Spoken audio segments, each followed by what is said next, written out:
మనము దేవుని వాక్యములోనికి వెళదాం. మనము మార్కు సువార్తని ధ్యానిస్తూ ఉన్నాం. మార్కు సువార్త 1వ అధ్యాయము గత వారముతో ముగించబడింది. కుష్టి రోగిని స్వస్థపరచడము ద్వారా గత వారము వర్తమానము 1వ అధ్యాయాన్ని మనం ముగించుకున్నాం. ఈ సమయంలో 2వ అధ్యాయములోనికి మనము వెళదాం. 2వ అధ్యాయము ఈరోజు మనము ధ్యాన భాగంగా 1వ వచనం నుండి 12వ వచనం వరకు ధ్యానించబోతున్నాం. 1వ వచనం నుండి 12వ వచనం వరకు నేను చదువుతాను. దయచేసి చదవలేని వారు జాగ్రత్తగా ఆలకించండి. చదవగలిగిన వాళ్ళు బైబిల్ వైపు చూసి వాక్య భాగాన్ని అర్థం చేసుకునడానికి ప్రయత్నం చేయండి. పేజీ నంబర్ 32వ పేజీ నేను చదువుతున్నాను, చూడండి. కొన్ని దినములైన పిమ్మట ఆయన మరల కపెర్నహూములోనికి వచ్చెను. ఆయన ఇంట ఉన్నాడని వినవచ్చినప్పుడు అనేకులు కూడి వచ్చిరి కనుక వాకిటనైనను స్థలము లేకపోయెను. ఆయన వారికి వాక్యము బోధించుచుండగా కొందరు పక్షవాయువు గల ఒక మనుష్యుని 4 చేత మోయించుకొని ఆయన యొద్దకు తీసుకుని వచ్చిరి. చాలామంది కూడి ఉన్నందున వారు ఆయన యొద్దకు చేరలేక ఆయన ఉన్న చోటికి పైగా ఇంటి కప్పు విప్పి సందు చేసి పక్షవాయువు గల వానిని పరుపుతోనే దింపిరి. యేసు వారి విశ్వాసము చూచి, కుమారుడా, నీ పాపములు క్షమింపబడి ఉన్నవని పక్షవాయువు గల వానితో చెప్పాను. శాస్త్రులలో కొందరు అక్కడ కూర్చుండి ఉండిరి. వారు, ఇతడు ఇట్లెందుకు చెప్పుచున్నాడు? దేవదూషణ చేయుచున్నాడు గదా. దేవుడొక్కడే తప్ప పాపమును క్షమింపగలవాడెవడని తమ హృదయములలో ఆలోచించుకుని, వారు తమలో తాము ఈలాగున ఆలోచించుకునుట యేసు వెంటనే తన ఆత్మలో తెలుసుకొని, మీరిలాంటి సంగతులు మీ హృదయములలో ఎందుకు ఆలోచించుకొనుచున్నారు? ఈ పక్షవాయువు గల వానితో నీ పాపములు క్షమింపబడి ఉన్నవని చెప్పుట సులభమా? నువ్వు లేచి నీ పరిపెత్తుకుని నడువమని చెప్పుట సులభమా? అయితే పాపములు క్షమించుటకు భూమి మీద మనుష్య కుమారునికి అధికారము కలదని మీరు తెలుసుకునవలనని వారితో చెప్పి, పక్షవాయువు గల వానిని చూచి, నీవు లేచి నీ పరిపెత్తుకుని ఇంటికి పొమ్మని నీతో చెప్పుచున్నాను అనెను. తక్షణమే వాడు లేచి పరిపెత్తుకుని వారందరి ఎదుట నడిచిపోయెను. కనుక వారందరూ విభ్రాంతి నొంది, మనం ఇలాంటి కార్యములను ఎన్నడూ చూడలేదని చెప్పుకొనుచు దేవునిని మహిమపరచిరి. దేవుడు తన పరిశుద్ధ వాక్యము ఈ దినానికి మనకెంతో ప్రయోజనకరముగా ఉండునుగాక. రైట్, మీకు అందరికీ సులువుగా అర్థమైంది. నేను వివరించేటప్పుడు మరలా మీకు కథగా చెప్పే ప్రయత్నం చేస్తాను. దయచేసి దిక్కులు చూడబాకండి. దయచేసి వాక్యం మీద మీ మనసు పెట్టండి. వాక్యం మీద మీ మనసు పెట్టండి. కొన్ని పరిచయ మాటలు ఈ సమయంలో మీకు తెలియజేస్తాను. ప్రపంచంలో ఎక్కడ విపత్తులు జరిగినా అక్కడ ప్రభుత్వం వారందరికంటే ముందు, ప్రపంచంలో ఎక్కడ ప్రమాదం జరిగినా, వరదలు వచ్చినా, భూకంపం వచ్చినా, కొన్ని కరువులు వచ్చినా, ప్రభుత్వం వారందరికంటే ముందుగా సహాయ సహకారాలు అందించడానికి క్రైస్తవులు సేవలు అందిస్తారు అని ప్రపంచం మొత్తానికి తెలుసు. ఎక్కడ ఇబ్బంది జరిగినా క్రైస్తవులు మొదట స్పందిస్తారు అన్ని మతాల వారి కంటే అని అందరికీ ఈ నమ్మకం ఉంది. క్రైస్తవులు అనగానే ఈ 3 గుర్తొస్తాయంట సమాజానికి. త్యాగపూరితమైన ప్రేమ గుర్తొస్తుంది. వాళ్ళు నిజంగా క్రైస్తవులుగా మారి ఉంటే స్వార్థపరులుగా ఆలోచన చేయకుండా, నా తోటివారు, వాళ్ళు నా బంధువులు కాకపోవచ్చు, నా స్నేహితులు కాకపోవచ్చు, నా గ్రామస్తులు కాకపోవచ్చు, కానీ వారు కష్టాల్లో ఉన్నారు, ఇబ్బందుల్లో ఉన్నారు, తిప్పలు పడుతున్నారు, కాబట్టి నా వంతు సహాయం వారికి అందించాలి అని భావిస్తారంట. క్రైస్తవులు అనగానే సమాజానికి ఇలా త్యాగపూరితమైన ప్రేమ గుర్తొస్తుంది. తర్వాత క్రైస్తవులు అనగానే విలువలు కలిగి జీవిస్తారు. అందుకనే యేసుక్రీస్తుని నమ్మడానికి చాలామంది ముందుకు రారు. ఎందుకంటే చెడ్డ మాటలు మానేయాలి, మానకుండా ఉండలేం. చెడ్డ అలవాట్లు మానేయాలి, మానకుండా ఉండలేం. షికారులకి, సినిమాలకి వెళ్ళకూడదు, వెళ్ళకుండా ఉండలేం. శరీర ఆశల్ని చంపుకోకుండా ఉండలేం. కాబట్టి యేసుప్రభుని నమ్మడం కష్టం అని భావిస్తారు. ఇతర మతాల్లో అయితే ఈ స్వేచ్ఛ ఉంది. తాగి దేవుణ్ణి ఆరాధించవచ్చు, తాగి దేవునికి నైవేద్యాన్ని సమర్పించవచ్చు. ఆ దేవుడు ఏమీ ఫీల్ అవడు, ఆయన ముందే గంతులు వేయచ్చు. కానీ ఆ దేవుడు ఏమీ ఫీల్ అవడు. కానీ యేసుప్రభు దగ్గర తూగినా కూడా సమస్యే, వాక్యం చెప్పేటప్పుడు మధ్యలో లేచి వెళ్ళినా సమస్యే, తుసుక్కని ఒక చిన్న అబద్ధం చెప్పిన సమస్యే. కాబట్టి యేసు ప్రభుని నమ్ముకుని కొనసాగడం కష్టం అని చాలామంది యేసు ప్రభుని నమ్మరు. నమ్మిన వారు ఎంతో విలువలు కలిగి జీవిస్తారని సమాజం భావిస్తుంది. క్రైస్తవులకి సమాజంలో ఒక మంచి విలువ ఉంది, ఒక మంచి గౌరవం ఉంది, ఒక మంచి స్థానం ఉంది. ఎందుకంటే వారు మాలాగా చెడ్డ మాటలు మాట్లాడేవాళ్ళు కాదు, వాళ్ళు మాలాగా దొంగతనం చేసేవాళ్ళు కాదు, వాళ్ళు మాలాగా మోసగించేవాళ్ళు కాదు, వాళ్ళు మాలాగా అన్యాయంగా జీవించేవాళ్ళు కాదని సమాజానికి తెలుసు. యేసుక్రీస్తుని నమ్మిన వారు విలువలు కలిగి జీవిస్తారు అని క్రైస్తవులు అనగానే ఈ యొక్క విషయం గుర్తొస్తుందంట. మూడోది, క్రైస్తవులు అనగానే ఎన్ని కష్టాల్లో ఉన్న వారు సంతృప్తిగా జీవిస్తారు అని భావిస్తారంట. మా జీవితంలో అన్నీ ఉన్నా మా జీవితంలో సంతృప్తి లేదే, మా జీవితంలో అన్నీ ఉన్నా మా జీవితంలో సంతోషం లేదే, మరి వీళ్ళు ఎంతో పేదవారైనా వీళ్ళు ఎలా సంతృప్తిగా జీవించగలుగుతున్నారు, వీళ్ళు ఎలా సంతోషంగా జీవించగలుగుతున్నారంటే వాళ్ళు యేసుక్రీస్తుని నమ్మి క్రైస్తవులుగా మార్చబడ్డారు కాబట్టి అని అనేక మంది భావిస్తారంట. అయితే క్రైస్తవ్యం అంటే దీన్నే అని అనుకోకూడదు మనం. ఇది క్రైస్తవ్యం కాదు. త్యాగపూరితమైన ప్రేమ ఉంది కాబట్టి క్రైస్తవులు అనడానికి లేదు, విలువలు కలిగి జీవిస్తున్నారు కాబట్టి క్రైస్తవులు అనడానికి లేదు, సంతృప్తి సంతోషం ఉంది కాబట్టి క్రైస్తవులు అనడానికి లేదు. క్రైస్తవ్యానికి పైవి ప్రధానమైనవి కాదు. క్రైస్తవ్యానికి పైవి ఇప్పుడు నేను చెప్పినవి ప్రాముఖ్యం కాదు. క్రైస్తవ్యానికి అత్యంత ప్రధానమైంది, క్రైస్తవ్యానికి మాత్రమే కాదు లోకమంతటికి, ప్రపంచమంతటికి, సృష్టి అంతటికి ప్రధానమైనది ఒకటే, అదే పాప క్షమాపణ. పాపము నుంచి విడిపించబడ్డం, దేవుని యొక్క శిక్ష నుంచి తప్పించబడ్డం, దేవుని యొక్క ఉగ్రత నుంచి తప్పించబడ్డం. క్రైస్తవ్యానికి ప్రధానమైన విషయం ఏంటంటే పాప క్షమాపణ. బైబిల్లో ఉన్న 66 పుస్తకాలు చెప్తున్న ఒకే ఒక్క మాట ఏంటంటే, నీ జీవితం పాపములో ఉంది కనుక నువ్వు శిక్షించబడతావు. యేసుక్రీస్తు నీ రక్షకుడు, ఆయన విశ్వాసం ఉంచితే నువ్వు శిక్ష నుంచి తప్పించబడతావు. యేసుక్రీస్తు నుండి విశ్వాసం ఉంచే వారికి సంపూర్ణమైన పాప క్షమాపణ అందుబాటులో ఉంది. Christianity offers full and complete forgiveness those who are trust in the Lord Jesus Christ అన్నాడు. యేసుక్రీస్తునందు ఎవరైతే విశ్వాసం ఉంచుతారో వాళ్ళందరికీ సంపూర్ణమైన పాపక్షమాపణ అందుబాటులో ఉంది అని చెప్పాడంట ఒక సేవకుడు.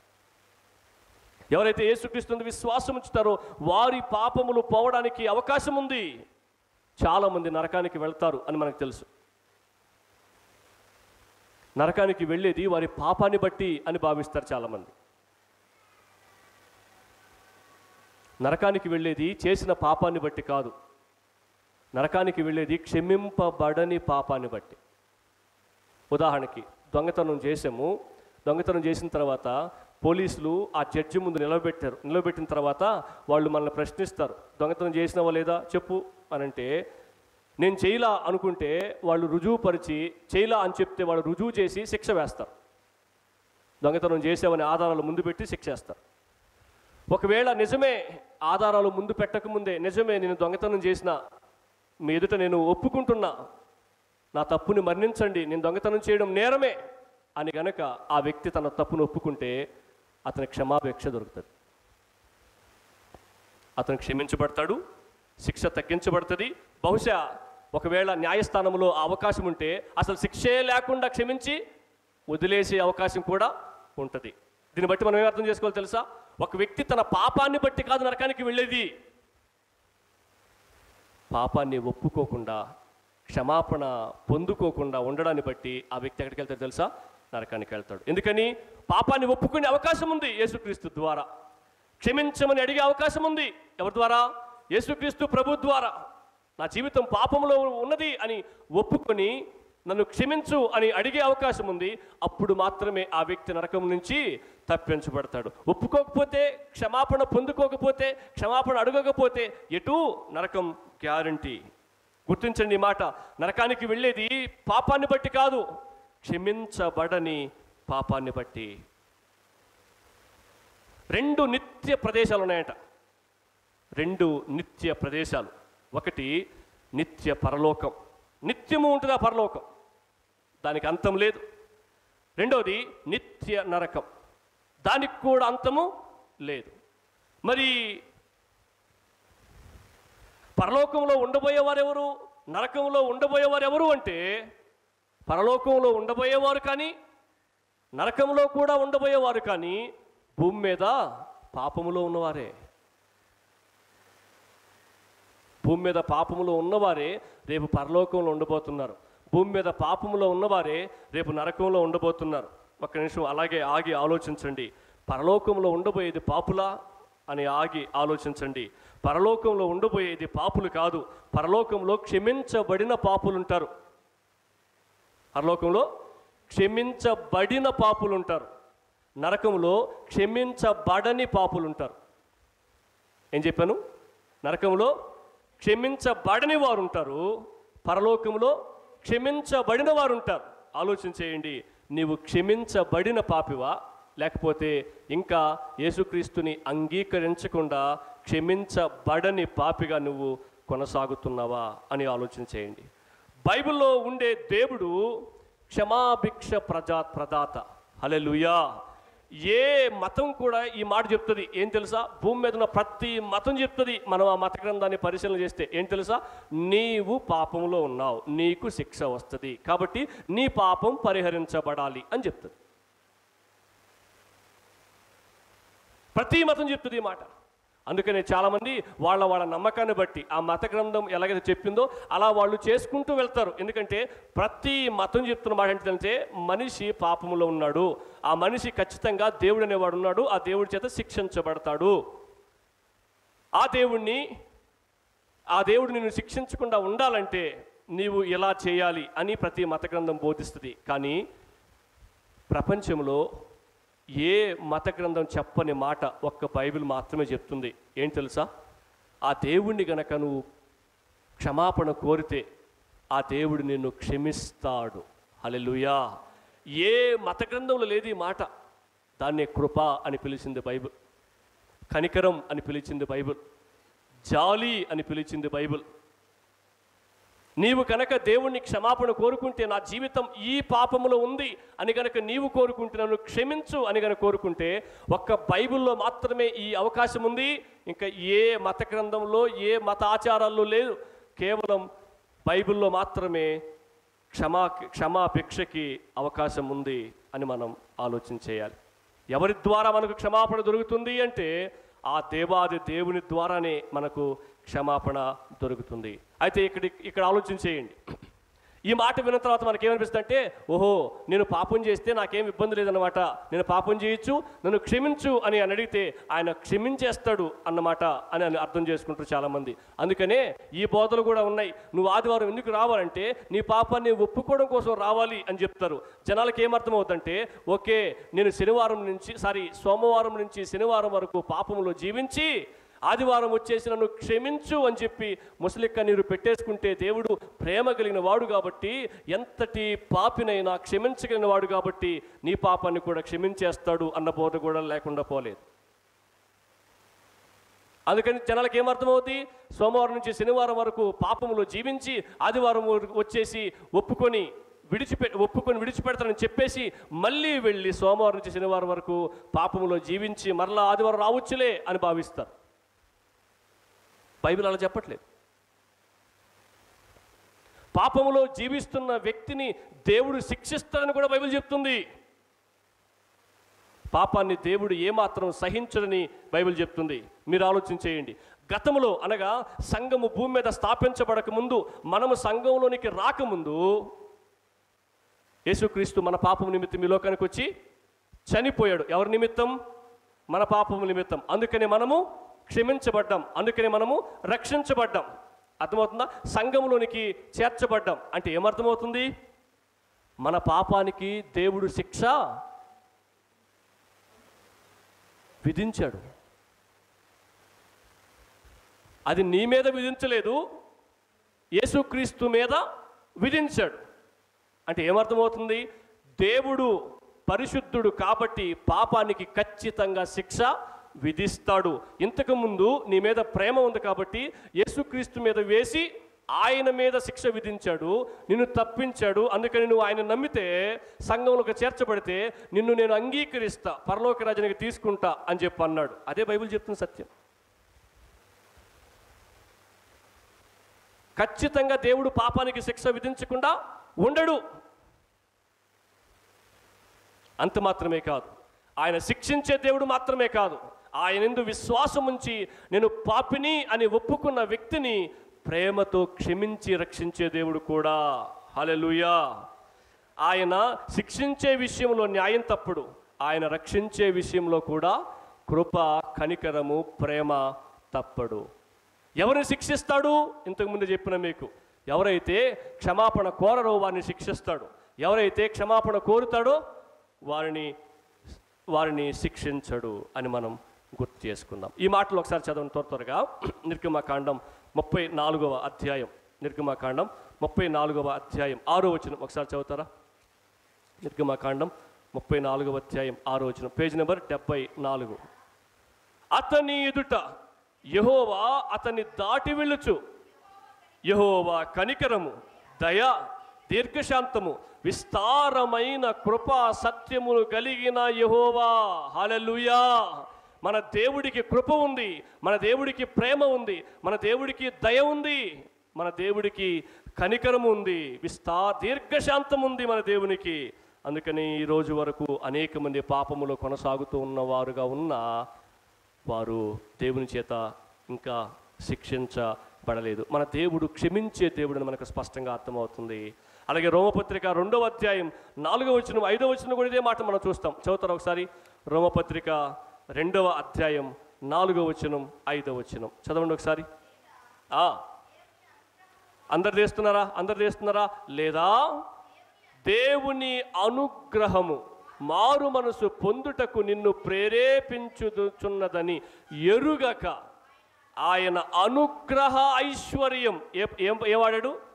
అనుగ్రహ ఐశ్వర్యం. అనుగ్రహం అంటే ఇవ్వడం, అనుగ్రహించడం అంటే ఏదో ఇవ్వడం. ఏమిస్తున్నాడని అర్థం? ఆయన అనుగ్రహ ఐశ్వర్యమును, సహనమును, దీర్ఘశాంతమును తృణీకరిస్తావా? నీ కాఠిన్యమును మార్పు పొందని నీ హృదయమును అనుసరించి ఉగ్రత దినమందు, అనగా దేవుని న్యాయమైన తీర్పు బయలుపరచబడు దినమందు నీకు నీవే ఉగ్రతను సమర్పించుకొనుచున్నావు. ఆయన ప్రతి వానికి వాని క్రియల చొప్పున ప్రతిఫలమిస్తాడు. ఏమర్థమైంది మీకు? దేవుడు అనుగ్రహించే దేవుడు. ఏమనుగ్రహించే దేవుడు? క్షమాపణ కోరుకుంటే రక్షణ అనుగ్రహించే దేవుడు, క్షమాపణ కోరుకోకపోతే శిక్షను అనుగ్రహించే దేవుడు. దేని బట్టి క్షమాపణ? ఇదిగో అక్కడ రాయబడింది ఆ మాట, వాని క్రియను బట్టి క్షమాపణ. దేని బట్టి శిక్ష? ఆయన రాయబడిన మాటని తెలుసా? ఆ రాయబడిన మాటని తెలుసా? ఆయన దేవుడు ప్రతి వానికి, ప్రతి మనిషికి వాని క్రియలకు తగిన ఫలాన్ని ఇస్తాడు. ఇప్పుడు ఒక వ్యక్తి పరలోక రాజ్యానికి వెళ్ళాడు. దేని బట్టి? దేవుని చేత క్షమించబడ్డాన్ని బట్టి. ఒక వ్యక్తి నరకానికి వెళ్ళాడు. దేని బట్టి? క్షమాపణ కోరుకోకుండా పాపములోనే జీవించడాన్ని బట్టి నరకానికి వెళ్ళాడు. ఇప్పుడు దేవుడు శిక్షించిన మనల్ని బట్టే, దేవుడు రక్షించిన మనల్ని బట్టే. అందుకని నేను చెప్పిన ఇందాకే ఏమని చెప్పినాను? పరలోకానికి వెళ్ళడానికి దేవుని క్షమాపణ కారణం. అర్థమవుతుందా? నరకానికి వెళ్ళడానికి దేవుని యొక్క ఉగ్రత కారణం అని మనం గుర్తు చేసుకోవాలి. పరిశుద్ధుడైన దేవుడు పాపానికి వ్యతిరేకి, పాపిని ఊరకని క్షమిస్తే ఆయన అన్యాయస్తుడైపోతాడు. గుర్తుపెట్టుకుని మీరు ఈ మాట. ఉదాహరణకి మనం అడగకుండా ఉన్నాం, ఏమని? అయ్యా నా జీవితం పాపంలోనే ఉంది అని నేను గుర్తించాను, నన్ను క్షమించు అని అడగకుండానే పాపంలోనే కొనసాగుతూ ఉంటే దేవుడు క్షమించి పరలోకాన్ని ఇచ్చాడు అనుకోండి, ఆయన పరిశుద్ధుడైన దేవుడు అవుతాడా? ఎట్లా అవుతాడు? అవడు. పరిశుద్ధుడైన దేవుడు ఎప్పుడు అవుతాడు అంటే పాపానికి శిక్ష విధించినప్పుడు అవుతాడు. పరిశుద్ధుడైన దేవుడు ఎప్పుడు అవుతాడు అంటే నేను పాపిని అని ఒప్పుకున్న వ్యక్తిని క్షమించినప్పుడు అవుతాడు. హల్లెలూయా. క్షమించినప్పుడు అవుతాడు. ఒకవేళ పాపాన్ని ఒప్పుకోకుండా ఉన్న వ్యక్తిని కూడా దేవుడు క్షమిస్తే ఆయన అన్యాయస్తుడైపోతాడు. సింపుల్గా నేను మీకు అర్థమయ్యేటట్లు చెప్తా. పాపాన్ని ఒప్పుకొని మంచి జీవితాన్ని జీవించడానికి తీర్మానించుకున్న మనం, సంఘ సహవాసంలో కొనసాగుతున్న మనం ఎన్నో విడిచిపెట్టాము, ఎన్నో ఓర్చుకుంటున్నాం, ఎన్నో భరిస్తున్నాం. వీటన్నిటిలో దేవుడు చెప్పినట్లు మనకు నచ్చకపోయినా, మనం కుదరకపోయినా, ఇలా చేయడానికి, ఇలా జరిగించడానికి మనము ప్రయత్నం చేస్తూ ఉన్నాం. మనము పరలోకానికి పోయి, అసలు యేసుప్రభు అంటే ఎవరో కూడా తెలియని వ్యక్తి కూడా పరలోకానికి పోతే ఇవన్నీ దేనికి అంటే, సింపుల్గా ఇంకొక మాట కూడా చెప్తాం మీకు. బడికి పోయి కష్టపడి చదివినోడు పాస్ అయ్యి, అసలు బడికి పోకుండా ఏబిసిడ్లు కూడా రానోడు కూడా పాస్ అయితే అసలు ఇక పాస్కి విలువ ఏముంటుంది? ఇక అయ్యోరు చదివినోడిని పాస్ చేశా, చదవనోడిని కూడా పాస్ చేశా, ఆ అయ్యోరు ఏమైపోయినప్పుడు అన్యాయస్తుడైనట్టు. అట్లాగే పాపిని అని ఒప్పుకున్న వ్యక్తిని క్షమించి, పాపిని అని ఒప్పుకోని వ్యక్తిని కూడా క్షమిస్తే ఆ దేవుడు న్యాయవంతుడు కాదు అని పిలిపించుకోడు. పాపిని అని ఒప్పుకున్న వ్యక్తిని క్షమించినప్పుడే ఆయన న్యాయవంతుడు అవుతాడు. పాపిని అని ఒప్పుకోకుండా ఉన్న వ్యక్తిని శిక్షించినప్పుడే ఆయన న్యాయవంతుడు అవుతాడు అని మనం గుర్తుపెట్టుకోవాలి. దేవుడు ఎన్నడును ఎవరిని ఊరకనే క్షమించడు. దేవుడు ఎన్నడును ఎవరిని ఊరకనే క్షమించడు. దోషిని నిర్దోషిగా తీర్పు తీర్చేవాడు యెహోవాకు హేయుడవుతాడు అని దేవుని వాక్యం చెప్తా ఉంది. ఆయన పాపానికి శిక్ష విధించాడు. అయితే మన పాప దోషము యేసుక్రీస్తు మీద వేసి ఆయన ఏం చేశాడు తెలుసా? శిక్షించాడు. ఆ యేసుక్రీస్తు విశ్వాసం ఉంచిన వారు రక్షింపబడతారు అని మనం జ్ఞాపకం చేసుకోవాలి. ఇప్పుడు ఈ పరిచయ మాటలన్నిటిని బట్టి మనకేమర్థమవుతుందంటే, మనము క్షమించబడడానికి ఒకే ఒక్క కారణం, మనం క్షమించబడ్డానికి, దేవుని చేత క్షమించబడ్డానికి ఒకే ఒక్క కారణం ఏంటంటారు? పాప క్షమాపణే. పాపం క్షమించబడడం అంటే పాప క్షమాపణే. యేసుక్రీస్తు ప్రభు యొక్క త్యాగం. యేసుక్రీస్తు ప్రభువు త్యాగపూరితంగా ఈ లోకానికి వచ్చి మన పాప పరిహారం చెల్లించకపోతే మనం యేసుని విశ్వాసం ఉంచేవారమి కాదు. అవకాశం లేదు, మనకు తప్పించుకునే అవకాశం లేదు. తప్పించుకునే అవకాశం మనకి ఇచ్చింది ఎవరు? యేసుక్రీస్తు. దేవుడు అనకూడదు, యేసుక్రీస్తు. మనం క్షమించబడ్డానికి యేసుక్రీస్తుని దేవుడు అనకూడదు అంటున్నానా? యేసుక్రీస్తు దేవుడే, కానీ ప్రతిదానికి దేవుడు అనకూడదు అంటున్నా. మనం క్షమించబడ్డానికి అనగా తండ్రి అయిన దేవుని చేత క్షమించబడ్డానికి కారణం యేసుక్రీస్తు ప్రభు అని మనం గుర్తు చేసుకోవాలి. ఈ మాట చదవండి, మీకు ఇంకా బాగా అర్థమవుతుంది. ఎఫెసీలకు రాసిన పత్రిక 1వ అధ్యాయం 7వ వచనం ఒకసారి చదువుతారా? ఎఫెసీలకు రాసిన పత్రిక 1వ అధ్యాయం 7వ వచనం, పేజీ నెంబర్ 173వ పేజీ.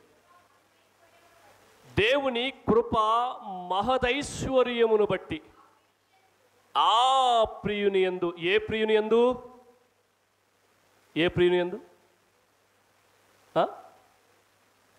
సరే మీరు మొత్తం చదవండి. అయితే దేవుని కృప మహదైశ్వర్యమును బట్టి ఆ ప్రియుని యందు ఆయన రక్తము వలన మనకు విమోచనము, అనగా మన అపరాధములకు క్షమాపణ మనకు కలిగి ఉన్నది. ఆ ప్రియుని యందు అంటే ఎవరి యందు? యేసుక్రీస్తునందు. ఎవరు క్షమించాడు? తండ్రి అయిన దేవుడు యేసుక్రీస్తు ద్వారా మనల్ని ఏం చేశాడు? క్షమించాడు. అనగా మన అపరాధాలకి క్షమాపణ వచ్చింది. ఎలా వచ్చింది? ఆ ప్రియుడైన యేసుక్రీస్తు తన రక్తాన్ని చిందించడాన్ని బట్టి. అందుకనే దానికి గుర్తుగా మనం ఏం చేస్తామంటే ద్రాక్షరసాన్ని పుచ్చుకుంటూ నా అపరాధాలకి సంబంధించిన క్షమాపణ నీవు రక్తాన్ని చిందించడం ద్వారా కలిగింది ప్రభు అని చెప్పి ఆ దేవునికి స్తుతులు చెల్లిస్తూ దానికి గుర్తుగా మనం ఏం చేస్తామంటే ద్రాక్షరసాన్ని పుచ్చుకుంటూ వెళతాం. ఇక్కడ మార్కు సువార్త 2వ అధ్యాయం 1వ వచనం నుంచి 12వ వచనం వరకు జరిగిన సందర్భం కూడా ఇదే. కథగా చెప్తాను, తర్వాత వివరించడానికి ప్రయత్నం చేస్తా. మార్కు సువార్త 2వ అధ్యాయం తీసి పెట్టుకోండి. మార్కు సువార్త 2వ అధ్యాయం 1వ వచనం నుంచి 12వ వచనం వరకు మనం ధ్యానిస్తూ ఉన్నాం. కొన్ని దినములైన పిమ్మట, నేను వివరిస్తాను. కొన్ని దినములైన పిమ్మట అన్న మాటను గురించి నేను వివరిస్తాను. కొన్ని దినములైన పిమ్మట మళ్ళీ యేసుక్రీస్తు ప్రభు కపెర్నహూములోనికి వచ్చాడు. కపెర్నహూము అనే ఊర్లోనికి వచ్చాడు. వచ్చిన తర్వాత ఆయన ఏం చేశాడు? ఒక ఇంట్లో కూర్చొని వాక్యం చెప్తా ఉన్నాడు. ఒక ఇంట్లో కూర్చొని ఏం చేస్తున్నాడు? వాక్యం చెప్తా ఉన్నాడు. వాక్యం చెప్తా ఉండేసరికి యేసు ప్రభు కపెర్నహూములోకి వచ్చేసాడు. యేసు ప్రభు మళ్ళీ వాక్యం చెప్తున్నాడు అని ఊరంతా తెలిసిపోయింది. ఊరంతా తెలిసిపోయిన తర్వాత ఊరంతా వచ్చేసారు. వాకిట స్థలము లేదు, లోపల స్థలము లేదు, వరండాలో స్థలము లేదు, గేటు కాడ స్థలము లేదు. ఇదంతా జనాలు నిండిపోయారు యేసుప్రభు ఆ ఇంట్లో కూర్చొని వాక్యం చెప్తా ఉంటే. అలా యేసుప్రభు ఆ ఊర్లోకి వచ్చేసాడని తెలిసిన తర్వాత వెంటనే ఒక వ్యక్తి పక్షవాయువుతో బాధపడతా ఉంటే నలుగురు వచ్చి ఆ పక్షవాయువుని మోసుకుని వచ్చి ఆ ఇంట్లోకి తీసుకెళ్దాం చూసేసరికి గేటు కాడే సందు లేదు, వెనక్కి రావడానికి సందు లేదు, లోపలికి వెళ్ళడానికి సందు లేదు. పక్షవాయువు బాధపడే వ్యక్తి కుష్ఠరోగి అనుకో నేరుగా లోపలికి వెళ్ళి అయ్యా నన్ను కరుణించు అని చెప్తాడు. మనం 40 వచనం నుంచి 45 వచనం వరకు చూసాం 1వ అధ్యాయంలో. కానీ ఈయన పక్షవాయువు కలిగిన వ్యక్తి కాబట్టి పైకి లేయలేడు, మంచంలోనే దేవాలయాన్ని. మనిషి దూరడానికే సందు లేదు, మంచం ఏడ దూరుతుంది? వెంటనే వాళ్ళు ఏం చేశారంటే ఇళ్ళు ఎక్కేశారు. ఈ ఇల్లు కాదులే, ఇట్లాంటి ఇల్లు కాదులే, వాళ్ళ ఇల్లు వేరే విధంగా ఉంటుంది చెప్తా నేను. ఇంటి పైకప్పు ఇప్పేశారు. పైకప్పు ఇప్పేసి మంచం కోళ్ళకి తాళ్ళు కట్టి తాళ్ళుతో పాటు యేసుక్రీస్తు కరెక్ట్గా ఉన్న చోటికి ఆయన దించేశారు. ఆయన దించేసిన తర్వాత అరే ఎంత బిజీగా ఉన్నా వీళ్ళు ఎంత విశ్వాసంతో నా దగ్గరికి వచ్చారని చెప్పి యేసుప్రభు ఏం చేశాడు తెలుసా? ఓ హ్యాపీగా వెళ్ళిపో, నువ్వు సంతోషంగా, నువ్వు బాగైపోయింది పో, వెళ్ళిపో అన్నాడా? అనలా. నీ పాపాలు క్షమించబడి ఉన్నాయి అన్నాడు. నీ పాపాలు క్షమించబడి ఉన్నాయి అనగానే వెంటనే వాళ్ళలో కొంతమంది వాక్యం తెలిసిన వాళ్ళు ఉన్నారు అని వాళ్ళు అనుకుంటారు. ఏం చెప్పినాను? మాకు బాగా వాక్యం తెలుసని వాళ్ళు అనుకుంటారు అని చెప్పిన. ఎందుకు చెప్పిన మాట? వాళ్ళకి ఏం తెలియదని అర్థం. వాక్యం మాకు బాగా తెలుసు అని భావించే వాళ్ళు ప్రతి చర్చలో ఉంటారు, సంతోషమే. కానీ వాళ్ళు చెప్పే వాక్యాన్ని బరిగా అర్థం చేసుకోవాలా. వాళ్ళు అలా అర్థం చేసుకోరు. ఎందుకు తెలుసా? ఎక్కడో దొరకపోద్దా, ఏలితి చూపకుండా ఉందామా అని రెడీగా ఉంటారు కొంతమంది. వాళ్ళలో కొంతమంది ఆడ ఉన్నారు. నేను వివరించేటప్పుడు చెప్తా, మీకు 5 పాయింట్లు వివరిస్తా. కొంతమంది వాళ్ళని శాస్త్రులు పరిశీలు అని చెప్పారు, ధర్మశాస్త్రోపదేశకులను పిలిచారు. వాళ్ళు ఏం చేశారు? ఈయనేంది వాడు ఆరోగ్యం కోసం వస్తే నీ పాపాలు క్షమించబడి ఉన్నాయంటాడేంది? పాస్టర్ ఏంది వాక్యం వాడు చెప్తాడు అట్లా, అప్పుడప్పుడు నువ్వా అట్లే ఎడ చెప్పు, నువ్వు రాసిస్తే చెప్తా నేను. నువ్వు రాసిచ్చేయి, నేను చదివేసుకుంటే వెళ్ళిపోతంతే. కింద నీ సంతకం కూడా పెట్టి పలానక్క పలానన్న రాయి మంచి రాసిచ్చాడు ఇట్లా చదివేసి నేను చెప్పేస్తా అంతే. వాక్యం ఎడ చెప్పాలి, నువ్వు చెప్తే నేర్చుకుంటాం మేము. అట్లాగే వీళ్ళు ఏం చేశారంటే ఈయనేంది పాపాలు క్షమించబడి ఉన్నాయంటాడేంది? దేవుడు కదా పాపాలు క్షమించే అధికారం కలిగిన వాళ్ళు. వీళ్ళకి బాగా తెలుసు దేవుడే కదా పాపాన్ని క్షమించేది, మనిషి కాదు కదా అని తెలుసు. వెంటనే అది వాళ్ళు పైకి అనలా, లోపల కొనుక్కుంటారు. లోపల వాళ్ళు లోపల ఏమనుకుంటున్నారో దేవుడు తెలిసేసుకున్నాడు. తెలిసేసుకుని వెంటనే ఆయన ఏమని తెలుసా? వర్తమానం అంతా మెసేజ్ అంతా పక్కన పెట్టి ఏం చేశాడు తెలుసా? నీ పాపాలు క్షమించబడి ఉన్నాయని చెప్పడం సులభమా? నువ్వు లేచి నీ పరిపెత్తుకుని నడిచి ఇంటికెళ్ళు అని చెప్పడం సులభమా?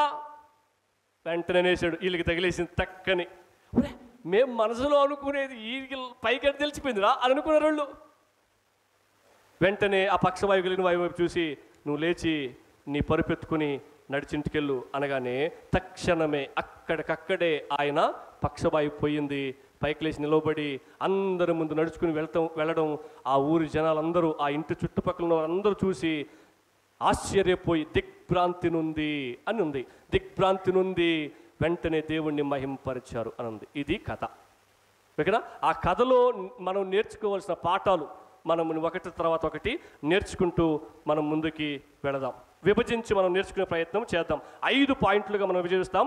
ఈ 1వ వచనం నుంచి 12వ వచనం వరకు మనం ఏర్పాటు చేసుకున్న ప్రసంగ అంశం ఏంటంటే యేసు ప్రభువే మన క్షమాభిక్ష ప్రదాత. చెప్తారా ఒకసారి? యేసు ప్రభువే మన క్షమాభిక్ష ప్రదాత. కావు అన్నట్టుంది. మీరు చెప్పండి, నేను గమ్ముకుంటా. యేసు ప్రభువే మన క్షమాభిక్ష ప్రదాత. నేను మళ్ళీ చెప్తా, మీరు కూడా నాతో పాటు చెప్పడానికి ప్రయత్నం చేయండి. యేసు ప్రభువే మన క్షమాభిక్ష ప్రదాత అంటే యేసు ప్రభువు క్షమాపణని మనకు భిక్షగా ఇచ్చాడు. మనం క్షమించబడ్డానికి అర్హులం కాదు అని అర్థం. క్షమించబడ్డానికి అర్హులం కాదు, దేవుడే భిక్ష ఇచ్చాడు అని అర్థం. దేన్ని? క్షమాపణని. అది ఎలా జరిగిందో మనం చూస్తూ వస్తాం. 5 విషయాలుగా మనం దీన్ని డివైడ్ చేసి నేర్చుకుంటూ వెళ్తాం. మొదటి 2 వచనాలను వింతగా చూడడానికి వచ్చిన జన సమూహం. నేను మీ చేత చదివిస్తూ వెళ్తా. ఏంటి? ఎట్లా ఉంటుంది తెలుసా? చర్చికి వస్తారు, చప్పట్లు కొట్టరు, మరి ఎందుకు వచ్చినారో. చర్చికి వస్తారు పాడరు ఎందుకు వచ్చినారో, చర్చికి వస్తారు కళ్ళు ముయ్యరు ఎందుకు వచ్చినారో, చర్చికి వస్తారు బైబిల్ తేరు ఎందుకు వచ్చినారో, చర్చికి వస్తారు వాక్యం వినరు ఎందుకు వచ్చినారో, చర్చికి వస్తారు గమ్ముకి వెళ్ళిపోతారు ఎందుకు వచ్చినారో. అలాంటి బ్యాచ్ చేయడం కూడా ఉందంట. నేను కూడా చాలా సంవత్సరాలు చెట్లే వస్తున్నా అనుకున్నావా? టైం వేస్ట్, నీకు ఏ ప్రయోజనం లేదు. నువ్వు చర్చికి వచ్చావు అనడానికి ఏ మాత్రం 1% కూడా నీకు ఫలం రేపు పరలోకంలో రాదు. ఎందుకు? పనికి పోతే పని చేస్తే నీ కూలి వస్తుంది, గమ్ము కూర్చొని వస్తే ఇవుడు కూలి ఈడు. తెలిసిన విషయమే మీకు ఇది, ఓకేనా? చర్చికి వస్తే నువ్వు ఏదో పార్టిసిపేట్ చేయాలా, పాల్పొములు పొందాలా, ప్రార్థన చేయాలా, పాటైనా పాడాలా, చప్పట్లైనా కొట్టాలా, కళ్ళు మూసుకొని ప్రార్థన చేయాలా, వాక్యమైనా వినాలా, వాక్య ప్రకారం బతకాలని తీర్మానం చేసుకుని వెళ్ళాలా. ఇవేవి చేయకుండా వచ్చి కూర్చొని పోవడం వల్ల నీకే లాభం రాదు. ఇలా కొంతమంది వింతగా చూడడానికి యేసు ప్రభు మ్యాజిక్లు చేస్తాడు. మ్యాజిక్లు తెలుసు కదా మీకు, చెవులో నుంచి రూపాయి బిళ్ళ తీయడం ఇలా చేస్తాడు. వా అందమని చూద్దామని వచ్చినట్టు కొంతమంది, వాళ్ళు మొదటి బ్యాచ్. రెండోది 3వ వచనం 4వ వచనం మనం ఏం చూస్తామంటే పక్షవాయువు కలిగిన పాపి. వింతగా చూడడానికి వచ్చిన జనసమూహం రెండు వచనాలు. పక్షవాయువు కలిగిన పాపి 3, 4 వచనాలు. దయ కలిగిన రక్షకుడు 5వ వచనం.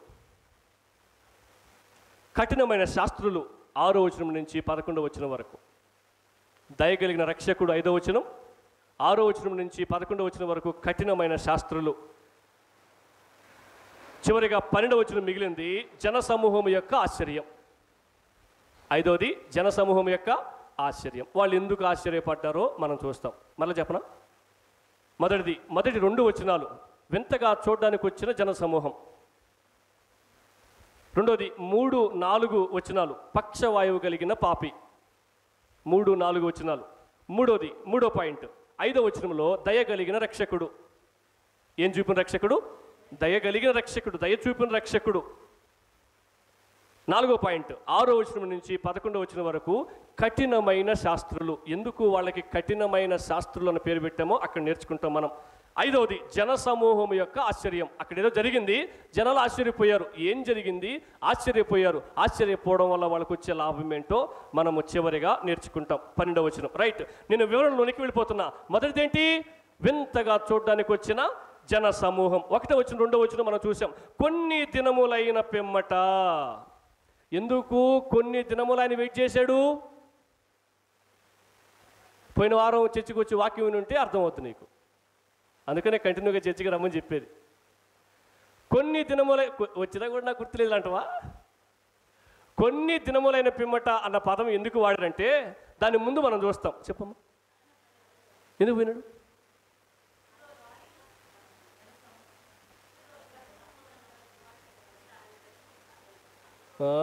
Very good. అది పోయిన వారం వస్తే విషయం అర్థమవుద్ది.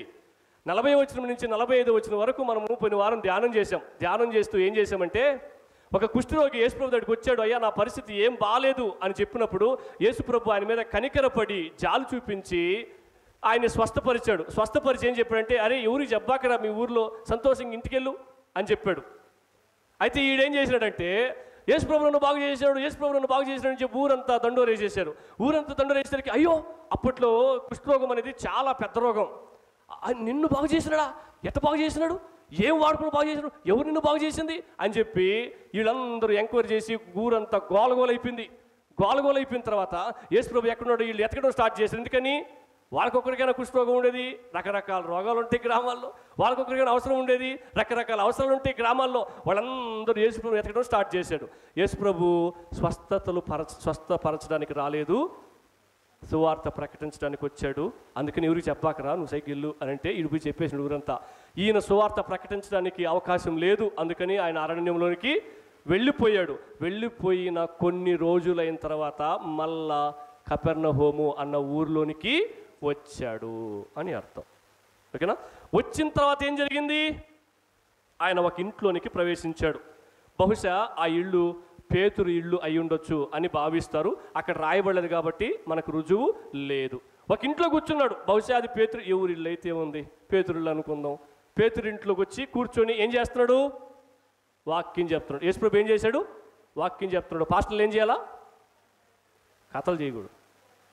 జిమ్మిక్కులు, మ్యాజిక్లు, అరవడాలు, ఆ గందరగోళం చేయడాలు, కింద పడి దొల్లడాలు ఇవి చేయకూడదు. పాస్టర్లు ఏం చేయాలా? వాక్యం చెప్పాలి. ఎందుకని? దేవుడు ఏం చేశాడు? వాక్యం చెప్పాడు. ఆయన స్వస్థతలు చేశాడు, కానీ స్వస్థతలు చేయడానికి వచ్చానని చెప్పలా. స్వస్థతలు, కుష్ఠరోగిని స్వస్థపరిచింది ఎవరు? దేవుడే. పక్షవాయువు కలిగిన వ్యక్తిని స్వస్థపరిచింది ఎవరు? కానీ దేవుడు స్వస్థతల మీద దృష్టి పెట్టలేదు. అరే నువ్వు ఎవరు చెప్పబాకు అండం వెనక ఉద్దేశం కూడా ఏంటి? సువార్త ప్రకటించడానికి నాకు అవకాశం ఉండదు. ఇంకా నేను వచ్చినానంటే జనాలు దబదబ వచ్చి పడిపోతారు, కాబట్టి నేను వాక్యం చెప్పలేను వాళ్ళకి. నేను మిమ్మల్ని బాగు చేశానని చెప్పి మీరు చెప్పబాకండి ఎవరికని చెప్పినా వీళ్ళు చెప్పేసినారు. ఎందుకని? వీళ్ళు కావాల్సింది అయ్యే. జనాలకి వాక్యం పట్టదు. అద్భుతాలు చేసేయాలా, అన్నం పెట్టేయాలా, గుడ్లు ఇచ్చేయాలా, రోగం బాగొట్టేయాలా, ఓపీ ఫీజు కూడా ఉండకూడదు. అందుకని చర్చికి వస్తాం, లేకపోతే రామ్. ఈ బ్యాచ్ కూడా అదే. మీరు గమనించండి, నేను చాలా చాలా క్లుప్తంగా వివరించుకుంటూ మిమ్మల్ని ముందుకు తీసుకుని వెళ్ళే ప్రయత్నం చేస్తాను. వీళ్ళు కూడా ఏం చేశారు? ఆయన ఇంట ఉన్నాడని వినవచ్చినప్పుడు అనేకులు వచ్చేసారు. ఎందుకు వచ్చారు? ఎందుకు వచ్చాడు? దేవుని చూసి పోదామనే, స్వస్థపరుస్తాడని. ఇంకా ఎందుకు వచ్చారు? ఆయన స్వస్థపరచడం వీళ్ళకి ఎటు తెలుసు? ఎటు తెలుసు? అక్కడ పక్షవాయువు కలిగిన వ్యక్తి వచ్చున్నాడని వీళ్ళకి ఎటు తెలుసు? సరే, పక్షవాయువు కలిగిన వ్యక్తి జనాలు వచ్చేసిన తర్వాత వచ్చాడా, లేకపోతే పక్షవాయువు కలిగిన వ్యక్తి ముందుగానే వచ్చేసి ఉన్నాడా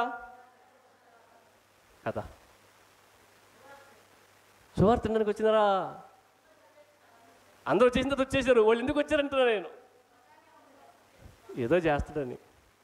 ఏడేదో ఈయన ఇంతకుముందు కుష్ఠరోగిని బాగు చేశాడంట, ఇంకా మళ్ళీ నేను ఏమైనా చేస్తాడేమో.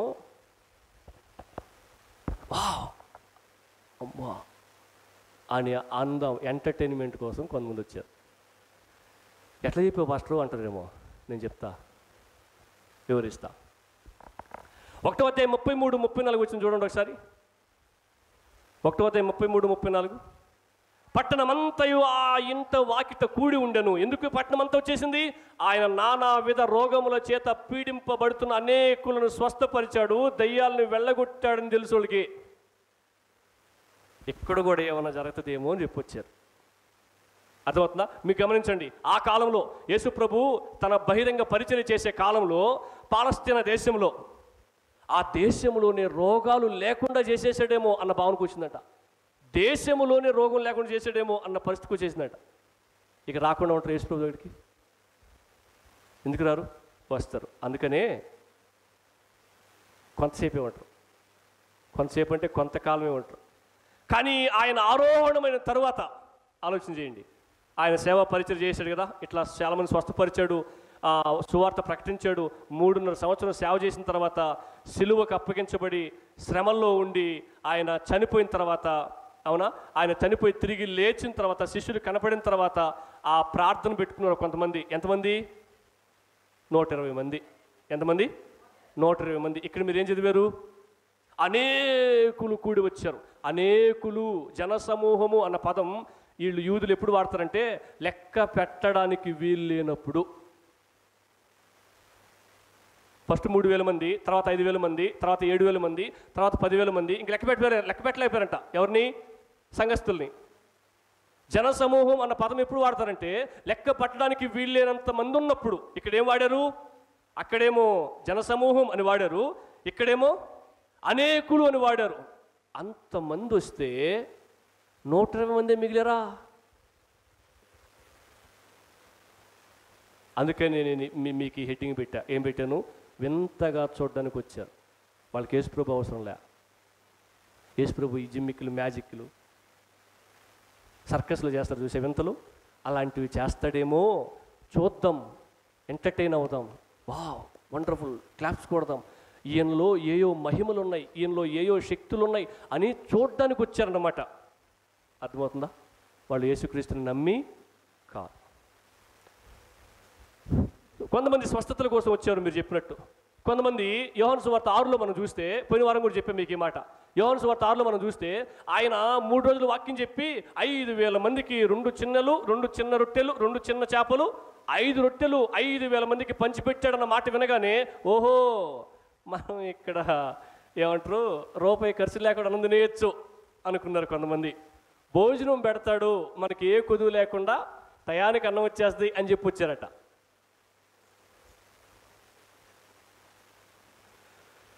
మత్తయి సువార్త 16లో మనం చూస్తే ఆయన అద్భుతాలు చేస్తాడని, సూచక క్రియలు చేస్తాడని ఊరకనే చూడాలని వచ్చారట. ఏంటి? చూడడానికి వచ్చారంటే. ఉదాహరణకి మన ఊర్లో ఎవరైనా సర్కస్లో వచ్చి ఒక పాప తాడు మీద కరబట్టుకుని నడుస్తుంది అనుకో, మనం ఏం చేస్తాం? గిన్నెలు తోవడం కూడా పక్కన పెట్టేసి నడుస్తుంది పాపం, ఎంత ట్రైనింగ్ చేసింది పాపం, ఎంత బాగా. అలా చూడడానికి వచ్చారంట కొంతమంది. మీరు తెలుసు, ఆ పాపకి వెనక్కి బెండ్ అయ్యి చేస్తుంది కదా, ఇంకా కోతి రింగులు దూరి. ఇప్పుడు ఏం చేస్తాం మనం? చప్పటి కొట్టండి అంటాం మనం. అప్పుడు చూసి ఎంటర్టైన్ అవుతాం. అలా ఊరకనే చూడడానికి వచ్చారంట కొంతమంది. అందుకనే కడవరకు ఆయన్ని వెంబడించలేదు. ఇక్కడ ఈ సందర్భంలో మనం చూస్తే కొంతమంది వచ్చారు. అనేకులలో ఎవరున్నారు? ఇక్కడ ఈ ఒక్క వచనం చదువుతాం, మనం ఒకసారి చూద్దాం. 6వ వచనం చదవండి ఒకసారి. శాస్త్రుల్లో కొందరు అక్కడ కూర్చుండి ఉన్నారు. 6వ వచనం ఉందన్నమాట. ఎక్కడా? వాళ్ళ ఇంట్లో జనాలందరూ ఉన్న చోట ఏం చేస్తున్నారు? కొంతమంది ఎవరు వచ్చారట? శాస్త్రులు కూడా ఉన్నారు. శాస్త్రులు ఏంటేంటి? వాక్యాన్ని బోధించేవాళ్ళు. పరిసయ్యులు, శాస్త్రులు, ధర్మశాస్త్రోపదేశకులు కూడా ఆ జనాల్లో కలిసిపోయి, ఎందుకు కలిసిపోయినారో నేను కాసేపు తర్వాత చెప్తా. కలిసిపోయి ఉన్నారు. కలిసిపోయి ఉండి వాళ్ళు ఏం చేస్తున్నారు? ఆయన వాక్యం చెప్పిన తర్వాత, ఆయన ఆ పక్షవాయువు కలిగిన వ్యక్తిని స్వస్థపరిచిన తర్వాత వారు ఏమంటున్నారట? ఇతడు ఇట్లెందుకు చెప్పుచున్నాడు? తర్వాత దేవదూషణ చేయుచున్నాడు కదా. తర్వాత దేవుడొక్కడే తప్ప పాపమును క్షమించగలిగిన వాడెవడని తమ హృదయములో ఆలోచించుకుంటా ఉన్నారు. అంటే ఏం చేస్తున్నారు? వాళ్ళు వచ్చింది యేసుక్రీస్తు చెప్పే మాటలు విందామని కాదు. వాళ్ళు వచ్చింది యేసుక్రీస్తు చేసే అద్భుతాలను చూడాలని కాదు. వాళ్ళు వచ్చింది యాడ దొరక్కపోతాడా అని కదా, వేలెత్తి చూపడానికి వచ్చారు. ఎక్కడో దగ్గర ఏదో ఒకటి దొరకపోతే దాన్ని బట్టి ఏం చేద్దాం తెలుసా? ఈయన అబద్ధ బోధ చేస్తున్నాడని ముద్రేసేద్దాం, ఈయన దేవుని దూషణ చేస్తున్నాడని ముద్రేసేద్దాం. దేవదూషణ చేస్తే పాత్ర మీద ఏం చెప్తుంది? అతను రాళ్ళతో కొట్టి చంపేయాలి. కాబట్టి యేసు ప్రభుని భూమి మీద లేకుండా చేసేద్దాం, ఏదో ఒకటి దొరకపోద్దా అని వచ్చారు. ఎంత దూరం నుంచి వచ్చారో నేను తర్వాత చెప్తాను మీకు. ఇలా అనేక మంది వేడుక చూడడానికి, వింతను చూడడానికి వచ్చి కూర్చున్నారు. కొంతమంది స్వస్థతల కోసం వచ్చారు, కొంతమంది అద్భుతాలు సూచక్రియల కోసం వచ్చారు, కొంతమంది భోజనం దొరకద్ది అని చెప్పి వచ్చారు, కొంతమంది తప్పు పట్టాలని వచ్చారు. ఇది మొదటి విషయం. మొదటి 2 వచనాల్లో అవే ఉన్నాయి. అర్థమవుతుందా? 2వ విషయంలోకి వెళ్దాం. 2వ విషయం ఏంటి? పక్షవాయువు కలిగిన పాపి. 3, 4 వచనాలు చూడండి. కొందరు పక్షవాయువు గల ఒక మనుష్యుని 4 చేత మోయించుకొని ఆయన యొద్దకు తీసుకొని వచ్చిరి. మీరు ఊహించుకోవాలి, ఎలా తెలుసా? యేసు ప్రభు చాలా రోజుల తర్వాత కపెర్నహూం అనే ఊర్లోకి వచ్చి ఒక ఆయన ఇంట్లో కూర్చొని అక్కడ ఉన్న వాళ్ళకి వాక్యం చెప్తా ఉన్నాడు. వాక్యం చెప్తా ఉంటే అక్కడ జనాలు చాలామంది వచ్చేసారు. యేసు ప్రభు ఆ ఇంట్లో ఉన్నాడని తెలిసిన తర్వాత వచ్చేసి కూర్చోగానే చాలామంది రకరకాల భావంతో స్వస్థపరుస్తాడనో, అద్భుతాలు చేస్తాడనో, సూచక్రియలు చేస్తాడనో, అన్నం పెడతాడనో, లేకపోతే ఏమంటారు ఎక్కడో దగ్గర దొరకపోతాడా, ఏలెత్తి చూపుదాం, తప్పు పడదాం, ఇది తప్పు కదా అని చెప్పేసి పోదామనో వచ్చి జనాలు వాళ్ళందరూ ఏం తెలియనట్లు కూర్చో ఉన్నారు. కూర్చున్న తర్వాత పక్షవాయువు కలిగిన వ్యక్తిని 4 ఆయన దగ్గరికి తీసుకొచ్చారు. పక్షవాయువు కలిగిన వ్యక్తి రోగంతో మాత్రమే కాదు, పక్షవాయువు కలిగిన వ్యక్తి పాపంతో కూడా ఉన్నాడని మనం గుర్తించాలి. అందుకనే దేవుడు రోగాన్ని బాగు చేయడానికంటే ముందుగా పాపాన్ని బాగు చేశాడు. రోగం పోవాలని వచ్చాడు ఆయన. కానీ దేవుడు ఏమంటాడంటే, నాయనా నీకు రోగం పోవడం కాదు నీకు ముఖ్యం, నీ జీవితంలో పాపం పోవడం ముఖ్యం. రోగం పోతే కాదు నువ్వు పరలోకానికి వెళ్ళేది, పాపం పోతే పరలోకానికి వెళ్తావు. రోగం పోతే కాదు నువ్వు శిక్ష నుంచి తప్పించబడేది, పాపం పోతే శిక్ష నుంచి తప్పించబడతావు. ఈ రోజుల్లో బోధ ఎలా ఉంది? ఈ రోజుల్లో ఏం ఆశించి వస్తాం? ఈ రోజుల్లో నమ్మకాలు ఎలా ఉన్నాయి? పాపం పోయినా పర్వాలే, పాపం గురించి ప్రసంగం చేయకపోయినా పర్వాలే, రోగం పోతే చాలు, అద్భుతం చేస్తే చాలు, జ్వరం పోగొడితే చాలు, అందుకనే వెళ్తారు. అందుకనే ఈ రోజుల్లో సువార్తకి మిళితమైపోయింది. ఏం తెలుసా? స్వస్థతలు, అద్భుతాలు, ఆశీర్వాదాలు, అభిషేకాలు, తైలాలు ఇవన్నీ కలిసిపోయాయి. ఇంతకుముందు యేసుక్రీస్తు సువార్తను మాత్రమే చెప్పేవాడు. కానీ ఈ రోజుల్లో ఏం చేశారు తెలుసా? సువార్త, స్వస్థత, అద్భుత మహాసభలు. ఏడంది ఇంకా సువార్తకి? సువార్త చెప్తాం, సువార్త చెప్పండి అని చెప్పి దేవుడు చెప్తే, నేను చెప్పింది సువార్తే అని చెప్పి దేవుడు చెప్తే, ఇదిగో ఇవన్నీ చేస్తామని చెప్పి చెప్తున్నారు. మంచిదే, ఒకవేళ దేవుడు నీకు ఆ సామర్థ్యం ఇస్తే నువ్వు చేయడం మంచిదే, కానీ దేవుడే చేస్తాడు అల్టిమేట్గా. కానీ వీళ్ళు మేమే చేస్తున్నామని చెప్పి చెప్పుకుంటున్నారు, అది వేరే విషయం. చెప్పాల్సింది సువార్త కదా, జీవితం మారాల్సింది సువార్త ద్వారా కదా, స్వస్థత కార్యం ద్వారా కాదు కదా. ఒకవేళ జ్వరం వచ్చిందని చెప్పి వాళ్ళు ఇస్తే, జ్వరం పోగొడితే మళ్ళీ జ్వరం వస్తుంది, అది తాత్కాలికం కదా. కానీ మన జనాలు మాకు జీవితంలో పాపం పోయినా పోకపోయినా మాకేమి ఇబ్బందిలే, ప్రస్తుతం జ్వరం పోతే చాలనుకుంటున్నారు. ఏదో జరిగిపోతే చాలు, నా జీవితంలో పాపం పోకపోయినా పర్వాలే అని భావిస్తున్నారు. కానీ ఈయన పక్షవాతం నుంచి బయటపడడం కోసం యేసుప్రభు దగ్గరికి వస్తే, యేసుప్రభు చెప్తున్న మాట ఏంటంటే, నీ జీవితంలో ఉన్న పాపం పోవడం నీకు ముఖ్యమయ్యా అని చెప్తున్నాడు. ఇప్పుడు చెప్పండి, ఎందుకోసం రావాలి తెలుసా చర్చికి? అద్భుతాలు చూడడం కోసం, వేడుకలు చూడడం కోసం, నవ్విపించడం. అంటే ఈ రోజుల్లో ఎంటర్టైన్మెంట్. అప్పుడప్పుడు కొన్ని జోకులు వేస్తున్నాడంట పాస్టర్, బాగా కడుపు పట్టు ఉబ్బిపోయేటట్టు నవ్వుపేయాలంట పాస్టర్. నవ్వుపేయాలంటే బ్రహ్మానందం ఉన్నాడు కదా, పాస్టర్ దేనికి? టీవీ చూసి సరిపోదు, నువ్వు నవ్వుకోవడానికి చర్చికి రావడం దేనికి? ఎమోషనల్ అంటే పాస్టర్ వాక్యం చెప్తా ఉంటే బొలబొల ఏడ్చేయాలంట. ఏడిపించడానికి ఉన్నారా? కాదు కదా. ఏడిపించడానికి లేరు, నవ్వుపించడానికి లేరు. ఈ రోజుల్లో బాగా పట్టుప్పినట్టు పట్టుప్ప నవ్వుపించేస్తే, అబ్బా ఈరోజు ఏం చెప్పాడు రా వాక్యం పాస్టర్ అనుకుంటూ పోతారు. ఏం చెప్పలాడా, నవ్విపించిన నేను అంతే, నువ్వు బాగా నవ్వినవు అంతే. నవ్వడం వల్ల నీకు వచ్చే లాభం ఏంటి? ఏం లేదు. వేడుక చూసి వెళ్ళిపోతారు. బా ఏం పాడినో తెలుసా పాట, నువ్వేం చేస్తున్నావు మరి? పాడేవాళ్ళు చూస్తున్నావు అంతే. పాట కచేరీ కాదు అది. పాడేవాళ్ళని చప్పట్లు కొట్టి అభినందించడానికి, నువ్వు పాడడానికి చర్చలకు రావాలా, ఆయనతో పాటు కలిసి పాడడానికి చర్చలకు రావాలా. ఏం ప్రార్థన చేసావక్క అని చెప్పడం కోసం రాలా నువ్వు చర్చలకి. చాలామంది ఏం చేస్తుంది, మార్కులు వేసిపోతారు. మార్కులు వేయడానికి లేవు బ్రదర్ నువ్వు. వాళ్ళు బాగా పాడినారని మార్కులు వేయడానికి లేవు, బాగా పాడలేదని మార్కులు వేయడానికి లేవు. మార్కులు వేస్తా కూర్చుంటే రేపు నీకు మార్కులు పడవు. మార్కులు వేసేది దేవుడు అండి. నువ్వు మార్కులు వేయించుకునే ప్రయత్నం చేయాలి. నువ్వు మార్కులు వేయడానికి నువ్వు లేవు. పక్షవాయువు కలిగిన వ్యక్తి యొక్క స్థితిని ఒకసారి నేను మీకు జ్ఞాపకం చేస్తా. బహుశా మనకు తెలిసిన విషయమే, పక్షవాతం వచ్చిందంటే కాలు చేయి పడిపోవడం మాత్రమే కాదు, కొంతమందికి నోరు కూడా పడిపోద్ది. అంటే మాటలు కూడా తన స్థితిని దేవునికి కూడా చెప్పుకోలేని దయనీయమైన స్థితిలోనికి ఆ వ్యక్తి వెళ్ళిపోయాడు. లేచి నడిచి దేవుని దగ్గరికి వచ్చి, అయ్యా ఒక్కసారి నా పరిస్థితి ఒక్కసారి జ్ఞాపకం చేసుకో అని చెప్పుకోలేని స్థితిలోనికి అతను వెళ్ళిపోయాడు. ఎవరో మోసుకొని వస్తేనే కానీ అతను రాలేని పరిస్థితి.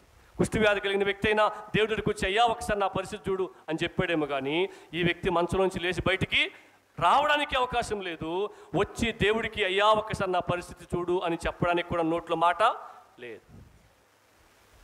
ఎంత ఘోరమైన స్థితిలోనికి ఆ వ్యక్తి ఉన్నాడో ఆలోచన చేయండి.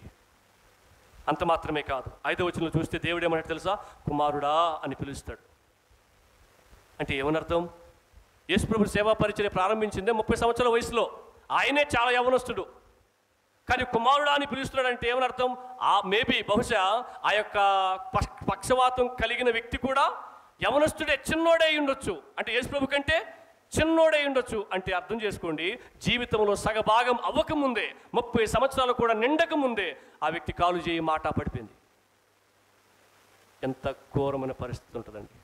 అతని భవిష్యత్తు పట్ల ఆలోచన ఏముంది? ఇంకా ఇక ఎందుకు బతకాలి అనే స్థితిలోకి వెళ్ళిపోవచ్చు. అరే ఇంత చిన్న వయసులోనే నా జీవితంలో నేను ఏది సాధించకముందే నా పరిస్థితి ఇలా అయిపోయింది అని చెప్పి ఎంత బాధపడుతూ ఉండి ఉంటాడు ఆ యవనస్తుడు. ఆ దినాల్లో ఎక్కువ మందికి పక్షవాతం కూడా వచ్చేదంట. ఎక్కువ మంది పక్షవాతంతో బాధపడుతుండేవాళ్ళంట. ఆ రోజుల్లో పరిస్థితులు ఎలా ఉన్నాయో మనకు తెలియదు కాబట్టి ఎక్కువ మంది పక్షవాతంతో బాధపడుతుండేవాళ్ళంట. అలా పక్షవాతంతో చిన్న వయసులోనే కాలు చేయి పడిపోయి, మాట పడిపోయి, జీవితం మీద ఆశలు కోల్పోయి, ఎందుకు బ్రతకాలో తెలియక అలాగే మంచంలో పడిపోయిన వ్యక్తిని చూసినప్పుడు ప్రజలు అనేవాళ్ళంట, ఏమనేవాళ్ళు తెలుసా? ఏం పాపం చేశాడు ఈ గతి పట్టింది అని. ఉందా అసలు మానవత్వం? ఈ రోజుల్లో కూడా ఉంది ఆ నానుడి, ఆ మాట. పూర్వ జన్మలో ఏ పాపం చేశాడో ఈ జన్మలో ఈ గతి పట్టింది అనేవాళ్ళు లేకుండా పోలేదు భూమి మీద. అనేక మతాలు ఎలా చెప్తున్నాయి, వాళ్ళ కర్మ వాళ్ళు అనుభవించాల్సిందే అని చెప్తున్నాయి. వాళ్ళని ఎవరిని విడిపించకూడదు, లేకపోతే వచ్చే జన్మలో కుక్కగానో కాకిగానో పుడతారు అని చెప్తున్నారు. కర్మఫలం అని అంటారు, దాన్ని అనుభవించాల్సిందే అని చెప్తారు. ఆలోచించండి, ఒక వ్యక్తికి బాగా లేకుండా వచ్చింది, పాపం ద్వారానే వచ్చిందా? బాగా లేకుండా నీకు జ్వరం వచ్చింది, నువ్వు పాపం చేసిన దాన్ని బట్టి వచ్చిందా? ఊరికి వస్తుంది.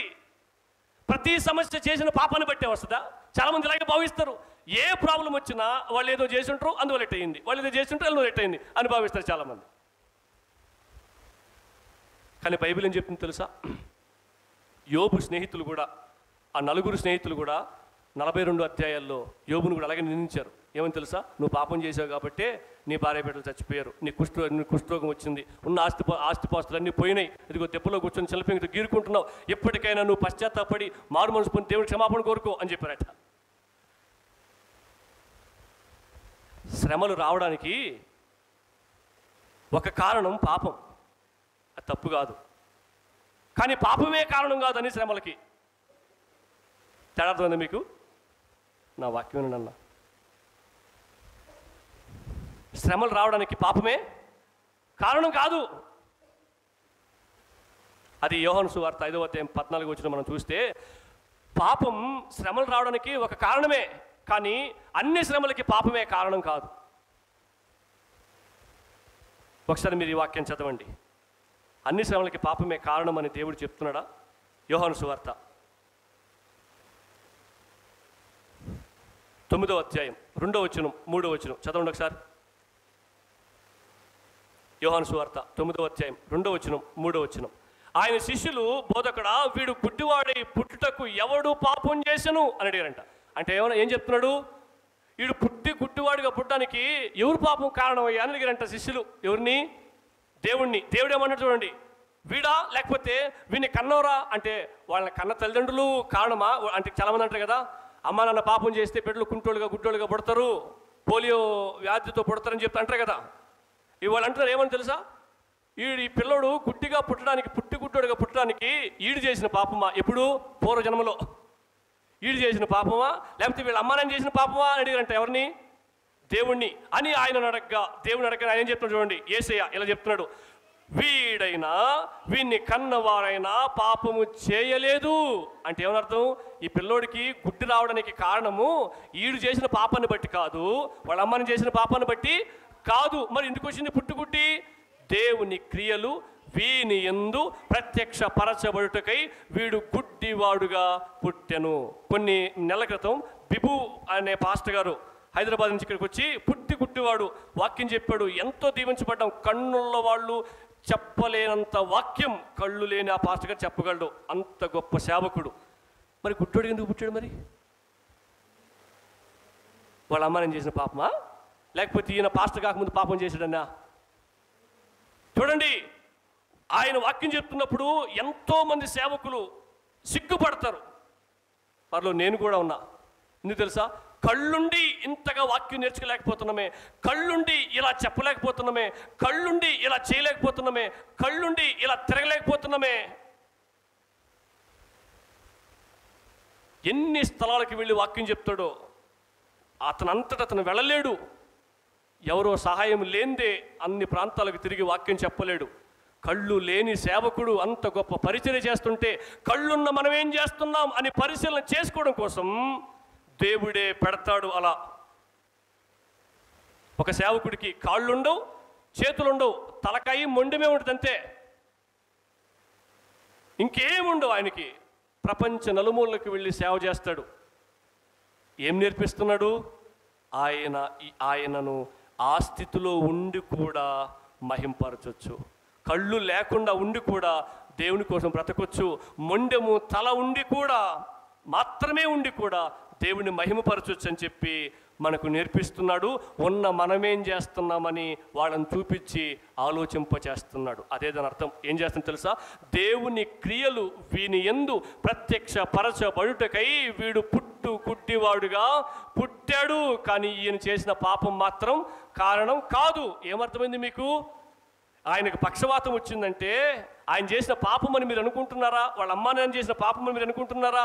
కాదు. కొన్ని కారణాలు పాపమే ఉండొచ్చు, కానీ అన్నిటికీ పాపమే కారణం కాదు అని గుర్తించండి అని చెప్తున్నాడు. ఇప్పుడు పక్షవాతము కలిగిన వ్యక్తి యొక్క స్థితి మనకు అర్థమైంది. ఆయనకి కాళ్ళు చేతులు పడిపోయినాయి, మాట పడిపోయింది, ఎంతో దయనీయమైన స్థితిలో ఉన్నాడు. పైకి లేవలేని స్థితి, తన స్థితి గురించి చెప్పుకోలేని స్థితిలో ఉన్నాడు. లోపల ఎంత మనోవేదన పడి ఉంటాడు, ఎంత బాధపడి ఉంటాడు. ఆయన దగ్గరకు వచ్చి పలకరిస్తేనే తప్ప మనిషిని చూడలేడు, తిరిగి పలకరించలేడు. మంచంలో నుంచి కూడా లేచి దిగి రాలేడు. అంత పరిస్థితిలో ఉన్న ఆ వ్యక్తి అనేక మంది స్నేహితుల యొక్క సహాయం ద్వారా, దయచేసి మీ తోటి వారిని పట్టించుకోవడం మీరు అలవాటు చేసుకోండి. రేపు దేవుడు మిమ్మల్ని పట్టించుకుంటాడు.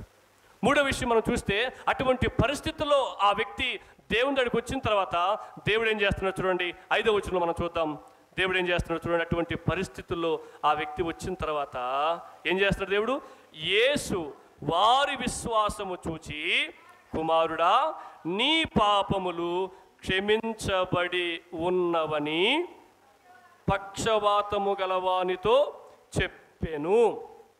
ఆయన ఎందుకు వచ్చాడంటే రోగం పోగొట్టుకోవడానికి వచ్చాడు.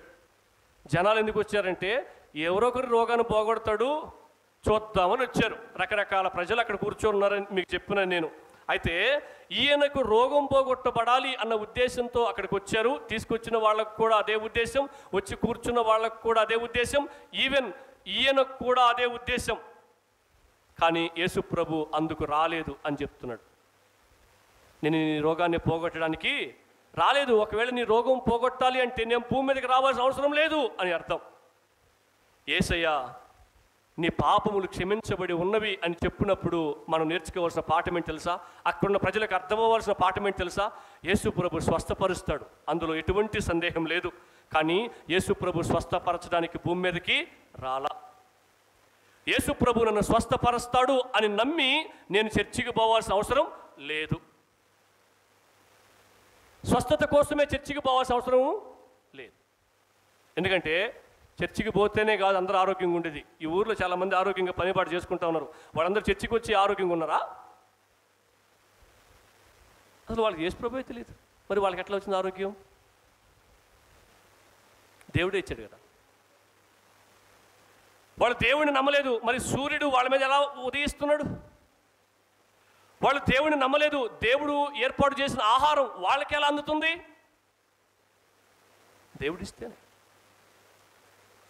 దేవుడిని నమ్మని వాళ్ళకే ఇస్తున్నాడు. మరి నేను దేవుడిని నమ్మి ఈడకి రావాల్సిన అవసరం ఏముంది? నేను కూడా వాళ్ళకి జీవిస్తే వాళ్ళని బాగు చేసినట్టు నన్ను కూడా బాగు చేసేస్తాడు కదా. మరి దేవుడిని నమ్మి నేను ఈడకి రావాల్సిన అవసరం ఏముంది? వాళ్ళకి లేనిది ఇక్కడ నమ్మి వచ్చిన వారికి దొరుకుద్ది. కాబట్టి అదే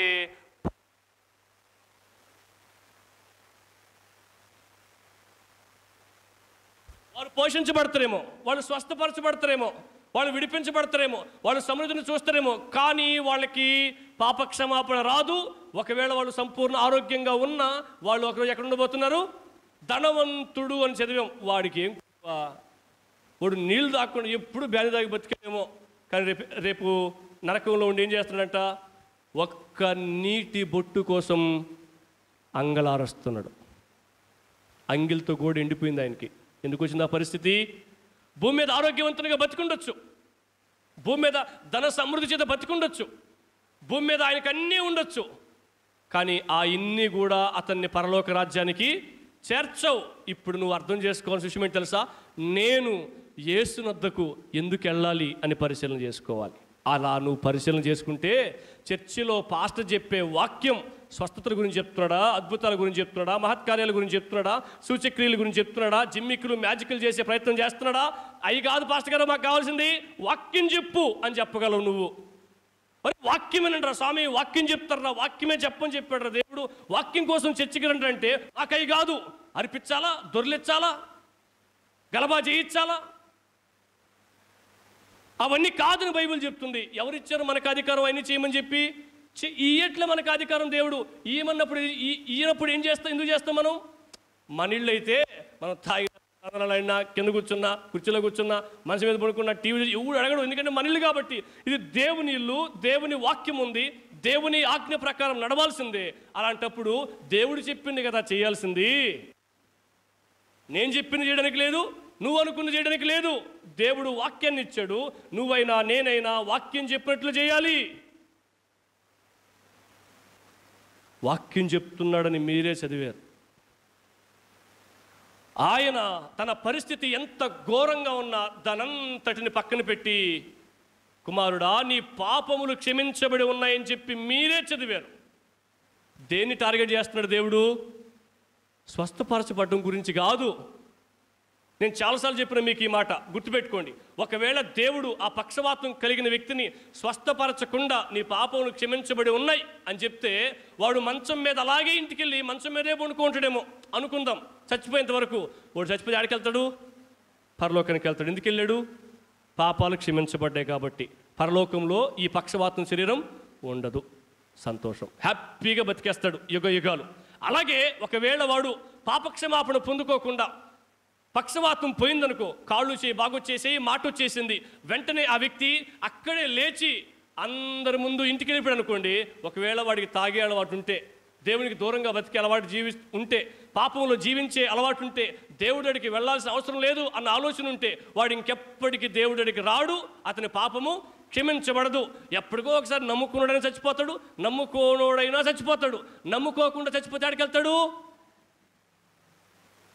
ఆ వ్యక్తిని స్వస్థపరిచి తాగిచ్చి పాపంలో డెవలప్ చేసి, అంటే నువ్వు పాపం చేసుకునే అవకాశం నేను మళ్ళీ నీకు ఇస్తున్నా, నువ్వు పక్షవాతం పోగొట్టుకొని సంతోషంగా ఊర్లోకి వెళ్ళి పాపంలో జీవించి సచ్చి నరకానికి పో అని చెప్పింది ఎవరు? చెప్తాడట. అది నువ్వు అర్థం చేసుకోవాల్సిన సంగతి.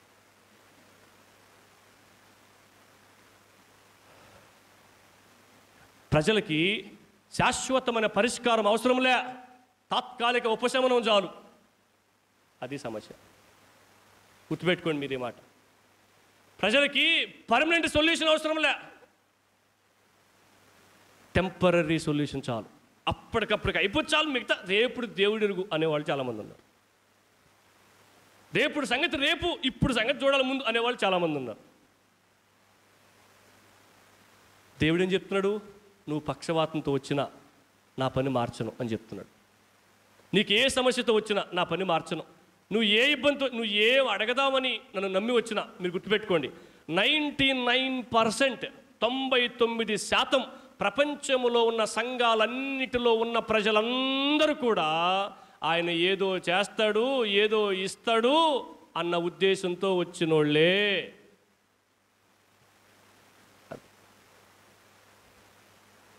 ఒక్క 1% మంది ప్రజలు మాత్రమే యేసుక్రీస్తు స్వస్థపరచడానికి కాదు వచ్చింది. యేసుక్రీస్తు నా పాపము నుంచి విడిపించడానికి వచ్చాడు. ఆయన రక్తాన్ని చిందించడం ద్వారా ఆయన్ని నేను నమ్మితే నా పాపము పరిహరించబడుతుంది. పరిహరించబడిన నేను బతికినంత కాలం దేవుణ్ణి ఆరాధిస్తూ సంఘంలో కొనసాగుతూ ఆయన పిలిస్తే ఆయన ఉండే స్థలానికి వెళ్ళాలి అని బాగా క్లారిటీగా అర్థం చేసుకొని చర్చిలోకి వచ్చి కూర్చున్నోళ్ళు 1% మందే. వాళ్ళ సంగతి ఏం చెప్పనా? సింపుల్ కనిపిస్తారు మీకు. వాళ్ళు ఎవరు తెలుసా? వాళ్ళ పనేదో వాళ్ళు చూసుకుంటారు, ప్రార్థన చేసుకుంటారు, క్రమంగా చర్చికి వస్తారు, పాటలు పాడి దేవుణ్ణి ఆరాధిస్తారు, వాక్యాన్ని వింటారు, వాక్యాన్ని అర్థం చేసుకుంటారు, వాక్యాన్ని రాసుకుంటారు, అర్థం కాకపోతే మళ్ళీ అడుగుతారు. ఒకవేళ వాళ్ళ ఇంటికాడ వాక్యం చదువుకుంటుంటే ఈ వాక్యం నాకు అర్థం కాలేదని చెప్పి తెలిసిన వాళ్ళని అడిగి తెలుసుకుంటారు. పాపముల నుంచి బయటపడాలని చెప్పి లోకంతో స్నేహం చేయకుండా తనను తాను రక్షించబడిన తర్వాత భద్రపరుచుకుంటూనే బతికేస్తారు. చచ్చిపోతే నేను దేవుడికి వెళ్ళాలన్న ఆలోచనతో బతుకుతారు ఆ 1% మంది ప్రజలు. అలా నువ్వు ఉన్నావో లేదో నువ్వే పరిశీలన చేసుకో. లేకపోతే చర్చికి రమ్మని చెప్పించుకుంటున్నావా? నువ్వు రక్షింపబడలా. పాట పాడమని చెప్పించుకుంటున్నావా? రక్షించబడలా. ప్రార్థన చేయమని చెప్పించుకుంటున్నావా? రక్షించబడలా. తినమని చెప్పించుకుంటావా నువ్వు? నీళ్లు పోసుకుని గుడ్లేసుకోమని చెప్పించుకుంటావు నువ్వు? డబ్బులు దాచిపెట్టుకో అని చెప్పించుకుంటావు నువ్వు? మరి ప్రార్థన చేసుకుని చెప్పించుకుంటున్నావు? నువ్వు వచ్చింది పాప క్షమాపణ కోసం కాదు. అందుకనే చర్చితో ఆడుకునేది నువ్వు. నువ్వంటే ఎవరో. ప్రార్థన గురించి విమర్శించేందుకనే నువ్వు, పాట గురించి విమర్శించేందుకనే నువ్వు, సంఘ కార్యక్రమాల గురించి విమర్శించేందుకనే నువ్వు ప్రతి దాంట్లో వేలెత్తి చూపించే దేనికోసం తెలుసా? నీ పని మర్చిపోయినావు, నువ్వు మర్చిపోయినావు, ఇతరులనే చూస్తా ఉన్నావు. నువ్వు నీ గురించి ఎప్పుడో వదిలేసినావు. నువ్వు ఇతరుల గురించి ఆలోచన చేస్తుంటే నీ గురించి ఎప్పుడు ఆలోచన చేసుకుంటావు? అసలు నువ్వు చర్చికి వచ్చింది ఏది ఎత్తని చెప్పడం కోసం కాదు, నీ సంగతి నువ్వు చూడడం కోసం. అది ఎప్పుడు అర్థమవుద్ది? సువార్త ద్వారా నువ్వు రక్షింపబడి ఉంటే. ఏ సువార్త? యేసు క్రీస్తుని గురించిన రక్షణ సువార్త నువ్వు అర్థం చేసుకుని చర్చిలోకి వచ్చిన వ్యక్తి అయితే ఈ పాటికి నువ్వు బలంగా ఎదిగే వ్యక్తివి. ఈ పాటికి అనేక మంది నువ్వు చర్చిలో తీసుకొచ్చి కూర్చోబెట్టే వ్యక్తివి. అదే ఫలించడం అంటే. హల్లెలూయా. నేనే సదరంగా రాలేకపోతున్నాయా అంటవా? నువ్వు ఇంకా ప్రారంభంలో మారు మనసు పొందలేదు, సువార్త ద్వారా రక్షింపబడలేదు అని అర్థం. అందుకని చర్చికి రయ్యా అని చెప్పేసుకుంటావు, ప్రార్థన చేసుకయ్యా అని చెప్పేసుకుంటావు, పాట పాడయ్యా అని చెప్పేసుకుంటావు. సింపుల్ అండి. నేను ఒక చిన్న ప్రశ్న అడిగినా, నేను ఇక్కడ సేవకు రాకముందు, ఈ పిల్లకాయల్లో చాలామంది పుట్టకముందు మీరు యేసుప్రభు నమ్మకంలో చాలామంది ఉన్నారు. ఇప్పటికీ ప్రార్థన రమ్మని చెప్పించుకుంటారు. మీరు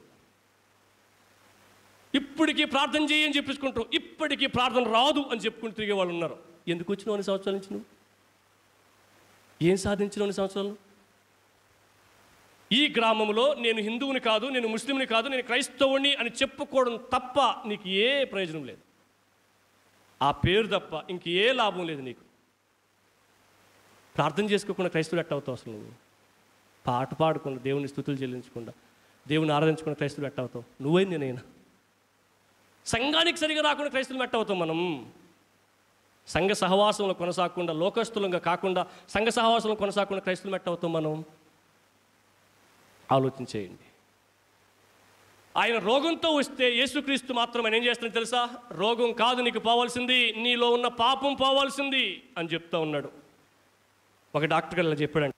ఏమని తెలుసా? ఆయన సైకాలజిస్ట్. ఆ డాక్టర్ గారు చాలామంది మానసికంగా కృంగిపోయి, జీవితం మీద ఆశలు కోల్పోయి, పిచ్చి పట్టేసి వాళ్ళ హాస్పిటల్లో జాయిన్ అయిపోయారంట. పిచ్చి పట్టేసి ఇంకా పిచ్చి ఆసుపత్రి కదా పోవాలా? ఎందుకయ్యా వీళ్ళందరూ పిచ్చి ఆసుపత్రికి వచ్చి ఇంతమంది జాయిన్ అవుతున్నారు అని ఆయన ఆలోచన చేస్తే, ఆ హాస్పిటల్లో ఎక్కువ శాతం మంది ప్రజలు మా జీవితం పాపంలో ఉంది, దేవుడిని వాడు మమ్మల్ని శిక్షిస్తాడు, కాబట్టి మాకు ఇంకా వేరే దారి లేదు, ఏం చేయాలో తోచక ఆలోచించి పిచ్చి పట్టేసిందంట వాళ్ళకి. అప్పుడు ఆ డాక్టర్ అన్నాడు, ఏమని తెలుసా? యేసుక్రీస్తు అని ఆయన ఉన్నాడు, ఆయన నీ పాపాల కోసం చచ్చిపోయాడు, ఆయన్ని గనక నువ్వు నమ్మితే నీకు పరలోక రాజ్యం ఉంది, నీ పాపాల నుంచి నువ్వు విడిపించబడతావు అని గనక వాళ్ళకి చెప్తే మా హాస్పిటల్ 75% ఖాళీ అయిపోద్దని చెప్పాడంట ఆయన. 75% మా హాస్పిటల్లో రోగులు ఉండరు అని చెప్పాడంట. ఎందుకు తెలుసా? వాళ్ళకి పాపం క్షమించబడుతుంది అని తెలియక పిచ్చి వచ్చేసిందంట. యేసుక్రీస్తు ద్వారా నీ పాపం క్షమించబడుతుంది అంటే వాళ్ళు మరలా పిచ్చిని కోల్పోయి మంచిగా మనిషిగా బ్రతికి బయటకు వస్తారు, యేసుప్రభు చెప్పినట్లు బ్రతుకుతారు అని చెప్పాడంట. యేసుక్రీస్తు ద్వారానే నీకు రక్షణ. 4వది 5వది నేను సులువుగా మీకు గుర్తు చేసి ముగించడానికి ప్రయత్నం చేస్తా. 4వ విషయం ఏంటి? 6వ వచనంలో మనం చూస్తే, శాస్త్రులలో కొందరు, ఈ శాస్త్రులంట గుర్తుపెట్టుకోండి, యేసుక్రీస్తు కపెర్నహూములో కదా పరిచయం చేస్తున్నాడు. వాళ్ళు కపెర్నహూముకి చెందిన వాళ్ళు కాదు, యెరూషలేముకి చెందినవారు. యెరూషలేముకి కపెర్నహూముకి సుమారు 100 మైళ్ళ దూరం ఉంది. కిలోమీటర్లు కాదు, మైళ్ళు. అంటే ఉదాహరణకి ఇక్కడి నుంచి విజయవాడ దూరం వేసుకోవచ్చు, నెల్లూరు నుంచి విజయవాడ దూరం వేసుకోవచ్చు. అంత దూరం నుంచి వాళ్ళు ఎట్లా వచ్చినారో మనకు తెలియదు కదా.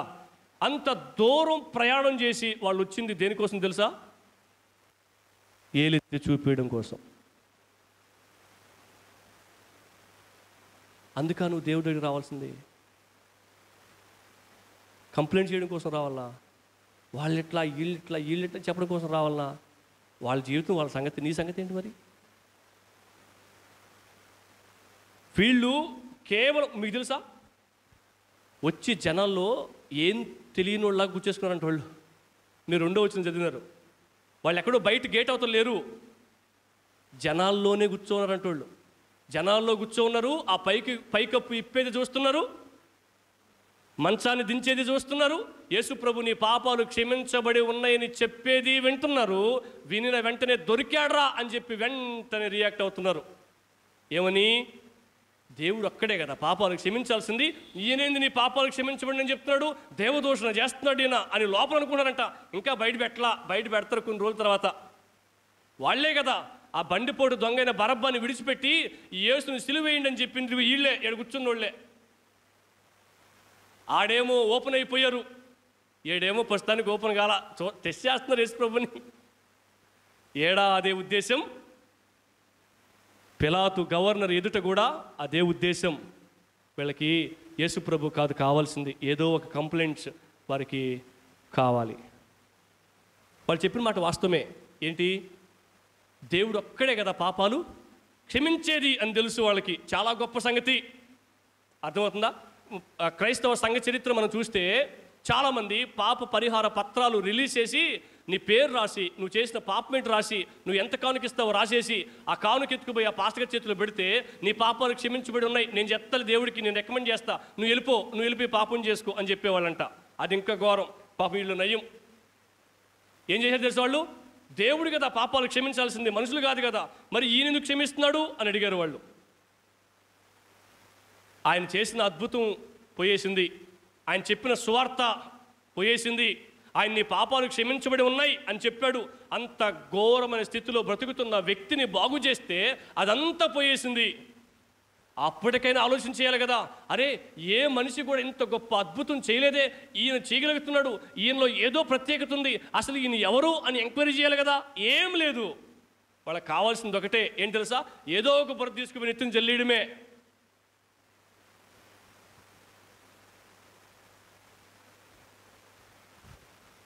మీకు తెలుసా, ఎప్పుడైతే వాళ్ళు అలా స్పందించారో, నీ పాపాలు క్షమించబడి ఉన్నాయి అని చెప్పి ఎన్నో వచనాలు అన్నాడు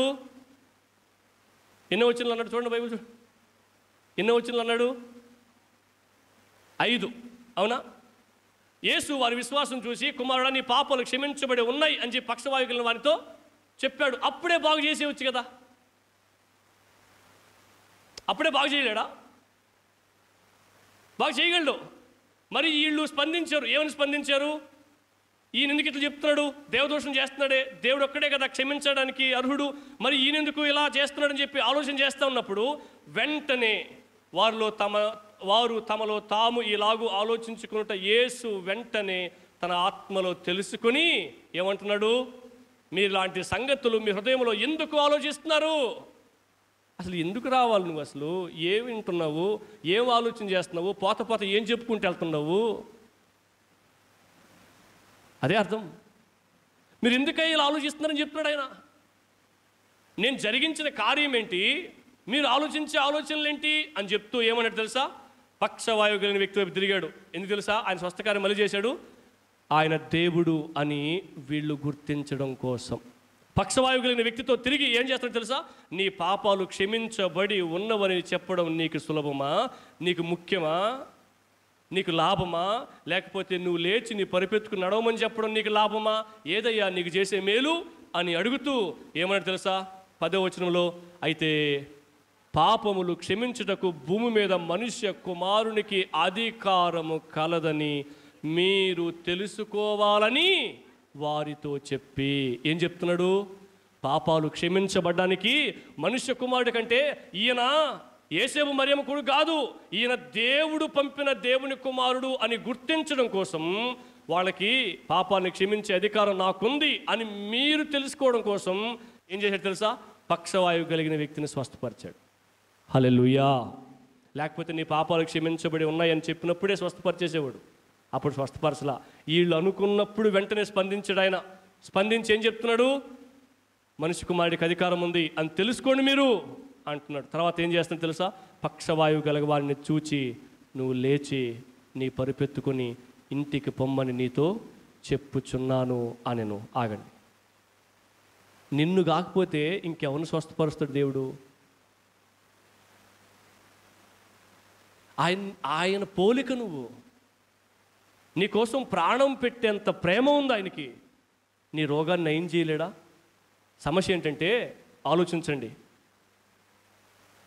మన బిడ్డలు ఆకలి వేసినప్పుడే మనల్ని గుర్తు చేసుకున్నారు అనుకో, స్కూల్ ఫీజు వచ్చినప్పుడే మనల్ని గుర్తు చేసుకున్నారు అనుకో, అవసరం వచ్చినప్పుడే మనల్ని గుర్తు చేసుకున్నారు అనుకో, అప్పటి వరకు అమ్మ అనకుండా, నాన్న అనకుండా, మన ఒళ్ళో కూర్చోకుండా, మనతో ఆడుకోకుండా, మనతో ప్రేమగా వ్యవహరించకుండా, అవసరం వచ్చినప్పుడే మన దగ్గరికి వచ్చి అవసరాన్ని చెప్పి ఆ పని చేసి పెట్టి వెళ్ళిపోతున్నారు అనుకో, మనకెంత బాధేస్తుందో దేవుడికి కూడా అంతే బాధేస్తుంది. ఏమని? వీళ్ళకి నేను అవసరం లే, నా కైలు కాలువలు నా డబ్బులు అవసరం వీళ్ళకి అంటాం కదా మనం చాలాసార్లు. అంతే. చాలామంది ఏం చేశారు తెలుసా? దేవుడు అవసరం వాళ్ళకి, వాళ్ళ జీవితంలో దేవుడు ఉండాల్సిన అవసరం లేదు, వాళ్ళ హృదయంలో దేవుడు ఉండాల్సిన అవసరం లేదు, వాళ్ళు దేవుడు చెప్పినట్లు జీవించాల్సిన అవసరం లేదు, కానీ దేవుడు చేసే కార్యాలన్నీ వాళ్ళకి కావాలా. వాళ్ళకి అన్నం ఖాళీ అవ్వకూడదు, వాళ్ళ ఒంటికి రోగం రాకూడదు, వాళ్ళ ఇంట్లో సమస్యలు రాకూడదు, వాళ్ళకి ఏ కుదురు రాకూడదు, పట్టిందల్లా బంగారం అయిపోవాలా. అలా దేవుడు చేస్తుంటే దేవుడు, లేకపోతే దేవుడు కాదు, దేవుడు వద్దు. అందుకనే చాలామంది వెనక్కి వెళ్ళిపోయేది. అందుకనే దేవుడు ఏదో చేస్తారని, ఇదిగో పాస్టర్స్ ఎవరో చెప్పుకుంటారు వాళ్ళకి లోకంలో ఉన్నప్పుడు, ఓహో ఆ దేవుడు చేయలా, ఈ దేవుడు చేస్తాడు, మరి అయితే ఓకే ఆ దేవుడిని పెట్టి ఈ దేవుడిని నమ్ముకుంటాం అని చెప్పి ఈ దేవుడికి వచ్చారు. ఈ దేవుడు కూడా చేయడు, నీ పాపం పోవాలా అని చెప్పినప్పుడు, ఒరే ఆ దేవుడే నై ఉన్నట్టుండే, ఆ దేవుడు పాపం గురించి ప్రస్తావన చేయలా, ఈ దేవుడు ఇంకా డేంజర్గా ఉన్నట్టున్నాడు, ఏడ మనం కష్టం అని చెప్పి ఆయనకి వెళ్ళిపోయిన వాళ్ళు చాలామంది. ఏడు వెళ్ళిపోయారు కదా. 1వ వచనం 2వ వచనంలో అనేకులు వచ్చారు. కానీ యేసుప్రభు ఆరోహణమై తిరిగి వెళ్ళిన తర్వాత 120 మంది మాత్రమే మిగిలారు. ఊర్లు లెట్టపోయినాయి. ఆయన ఏదో ఇస్తాడని, ఏదో చేస్తాడని వచ్చాడు. మీకు గమనించండి, మీరు ఏ చర్చికి వెళ్ళి చూడండి, దేవుడు ఏదో ఇస్తాడని, దేవుడు ఏదో చేస్తాడని వచ్చేవాళ్ళే ఎక్కువ ఉంటారు. ఆశ్చర్యకరమైన బాధాకరమైన విషయం ఏంటి తెలుసా? ఇక్కడ నిలబడి చెప్పేవాళ్ళు కూడా దేవుడు ఇస్తాడరా, దేవుడు చేస్తాడరా అని చెప్పుకుంటూ తిరుగుతా ఉన్నారు. ఎందుకు తెలుసా?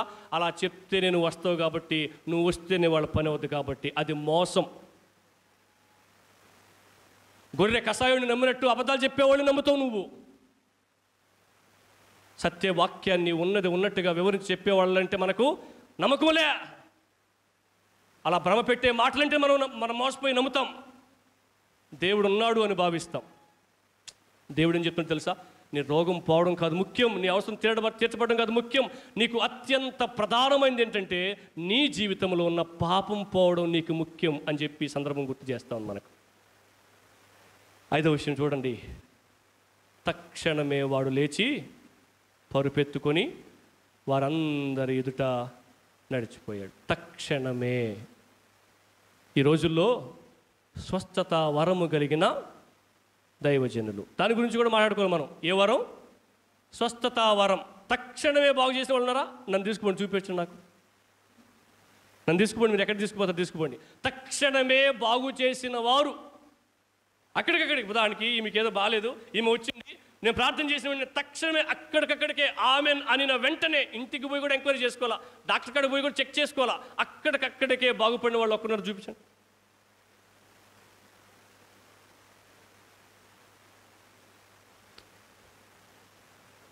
ఇందాక నేను ఏదైతే మోసం అని చెప్పినానో ఇది కూడా మోసమే.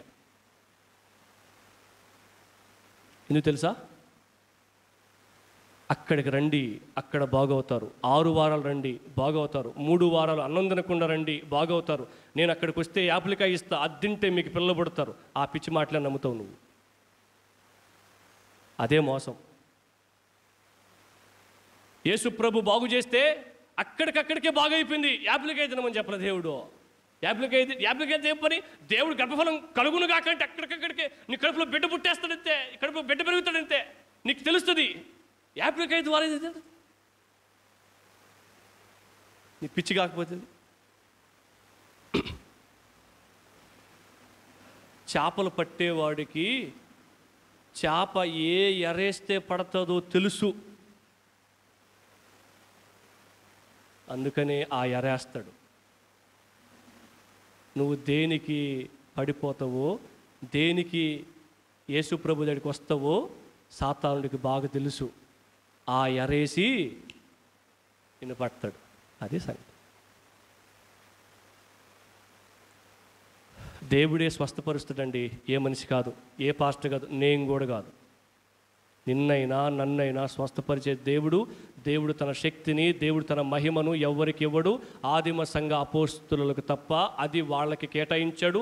ఎందుకంటే వాళ్ళు దేవుడు నియమించిన సేవకులు అని తెలుసుకోవడం కోసం. ఈ రోజుల్లో పాస్టర్ గారు నా పని ఏంటంటే ఇలాంటివి చేయడం కాదు, వాక్యాన్ని బోధించడం, సత్యవాక్యాన్ని బోధించడం. నీకు బాగాలేకపోతే స్వస్థపరిచే దేవుడు, చర్చికి వస్తాం, దేవుడే మనల్ని స్వస్థపరుస్తాడు. దేవా నన్ను కనికరించంటే దేవుడే స్వస్థపరుస్తాడు. నా ద్వారా చేయాల్సిన అవసరం లే, నిన్ను బాగు చేసేయగలడు దేవుడు. నాకు బాగాలేకపోతే నీ ద్వారా చేయాల్సిన అవసరం లే, నన్ను బాగు చేసేయగలడు దేవుడు. దేవా నన్ను కనికరించంటే.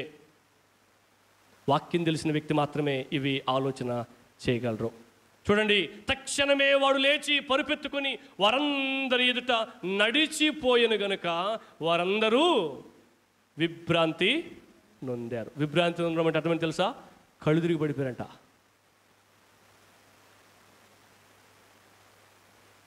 ఆ రోజుల్లో పక్షవాతం అనేది చాలా పెద్ద సమస్య, ఎంతోమందికి ఉండే సమస్య, వైద్యం లేనిది.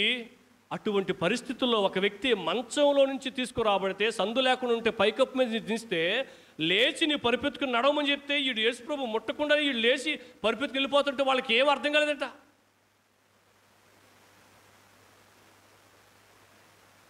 నీ పట్ల అంత గొప్ప కార్యం చేయగలిగిన దేవుడు ఆయన. అంత మాత్రమే కాదు, ఆయన అలా నీ కళ్ళకు కట్టినట్టుగా గొప్ప కార్యం చేసింది ఆయనను నీవు రక్షకుడిగా గుర్తిస్తావని. హల్లెలూయా. ఆయన ఎలా గుర్తిస్తామని? రక్షకుడిగా గుర్తిస్తామని. స్వస్థపరిచే దేవుడిగా గుర్తిస్తామని కాదు. స్వస్థపరిచాడు, ఆయనకు ఆ శక్తి ఉంది. కానీ ఆయన స్వస్థపరచడానికి లేడు, రక్షణ ఇవ్వడానికి ఉన్నాడు అని నువ్వు గుర్తిస్తావని. అప్పుడు నువ్వు అలా గుర్తించినప్పుడు ఏం చేస్తావు? ప్రభువా, నిజమే నువ్వు అన్నట్టుగానే నాకు కూడా ఒక రోగం ఉంది, నాకు కూడా ఒక సమస్య ఉంది, కానీ నా రోగం పోవడం నాకు ముఖ్యం కాదు ప్రభువా, నా సమస్య పోవడం నాకు ముఖ్యం కాదు ప్రభువా, నాకు ఇబ్బందులు పోవడం ముఖ్యం కాదు ప్రభువా, నా పాపం నుంచి పోవడం నాకు ముఖ్యమని ఈ సందర్భం ద్వారా నాకు అర్థమవుతుంది. కాబట్టి నువ్వు నన్ను స్వస్థపరిచినా స్వస్థపరచకపోయినా ఇట్స్ ఏ సెకండరీ. నా పాపం నుంచి నన్ను విడిపించయ్యా అని ప్రార్థన చేస్తాం. ఈ రోజుల్లో ప్రార్థన అంశాలు మీరు చూడండి, వాళ్ళకి బాగాలేదు, వాళ్ళని బాగు చేయ ప్రభువా, వాళ్ళ ఇంట్లో సమస్యలు ఉన్నాయి, వాళ్ళు బాగు చేయ ప్రభువా, వాళ్ళు పాస్ అయ్యే ప్రభువా, వాళ్ళకి ఉద్యోగం మీ ప్రభువా, వాళ్ళకి పిల్లకాయలు ప్రభువా, వాళ్ళకి గర్భం లేదు ప్రభువా, పిల్లకాయల భవిష్యత్తు ప్రభువా, వాళ్ళకి బాగాలేదు నాయనా అని చెప్తున్నారు. మంచిదే. మరి వాళ్ళు పాపం ఎప్పుడు పోద్ది? మరి ఆలోచిస్తున్నారా? అరే ఎక్కడో తేడా ఉందరా అని ఆలోచిస్తున్నారు కదా. ఎందుకు ఆ తేడా ఉంది తెలుసా? లోపలే ఉంది తేడా. ఏంటది? నమ్మకం. మనము యేసుప్రభుని నమ్మిన విధానంలోనే తేడా ఉంది. ఎందుకు తెలుసా? చాలామంది ఆయన స్వస్థపరిచే దేవుడిగా గుర్తించాడు, అవసరాలు తీర్చే దేవుడిగా గుర్తించారు, కానీ పాపాలు క్షమించే రక్షకుడిగా గుర్తించలేదు. ఈరోజు మనం నేర్చుకున్న పాఠం ఏంటి తెలుసా? యేసు ప్రభువే మన పాప క్షమాపణకు అర్హుడు. యేసు ప్రభువే మన పాపాన్ని క్షమించే దేవుడు అని నేర్చుకున్నాం. మనం ఎందుకు రావాలి తెలుసా? పాపాలు పోగొట్టుకోవడం కోసం రావాలి. యేసు ప్రభు, నా జీవితం పాపంలో నన్ను క్షమించు, నేను స్వస్థపరచకపోయినా పర్వాలే, ఏ స్థితిలో ఉన్నా నరకం నుంచి నన్ను తప్పించే దేవుడు నన్ను జ్ఞాపకం చేసుకో. ఇంకొక అడుగు ముందుకేసి ఈ మాట కూడా చెప్పొచ్చు. ఏం తెలుసా? నువ్వు నాకు పరలోకం ఇవ్వకపోయినా పర్లేదు ప్రభువా, ఈ పాపిని అంగీకరించు చాలు, ఈ పాపిని క్షమించు చాలు, నువ్వు పరలోకం ఈకపోయినా పర్లేదు ప్రభువా అని చెప్పాలి. తల వంచండి, ప్రార్థన చేసుకుంది.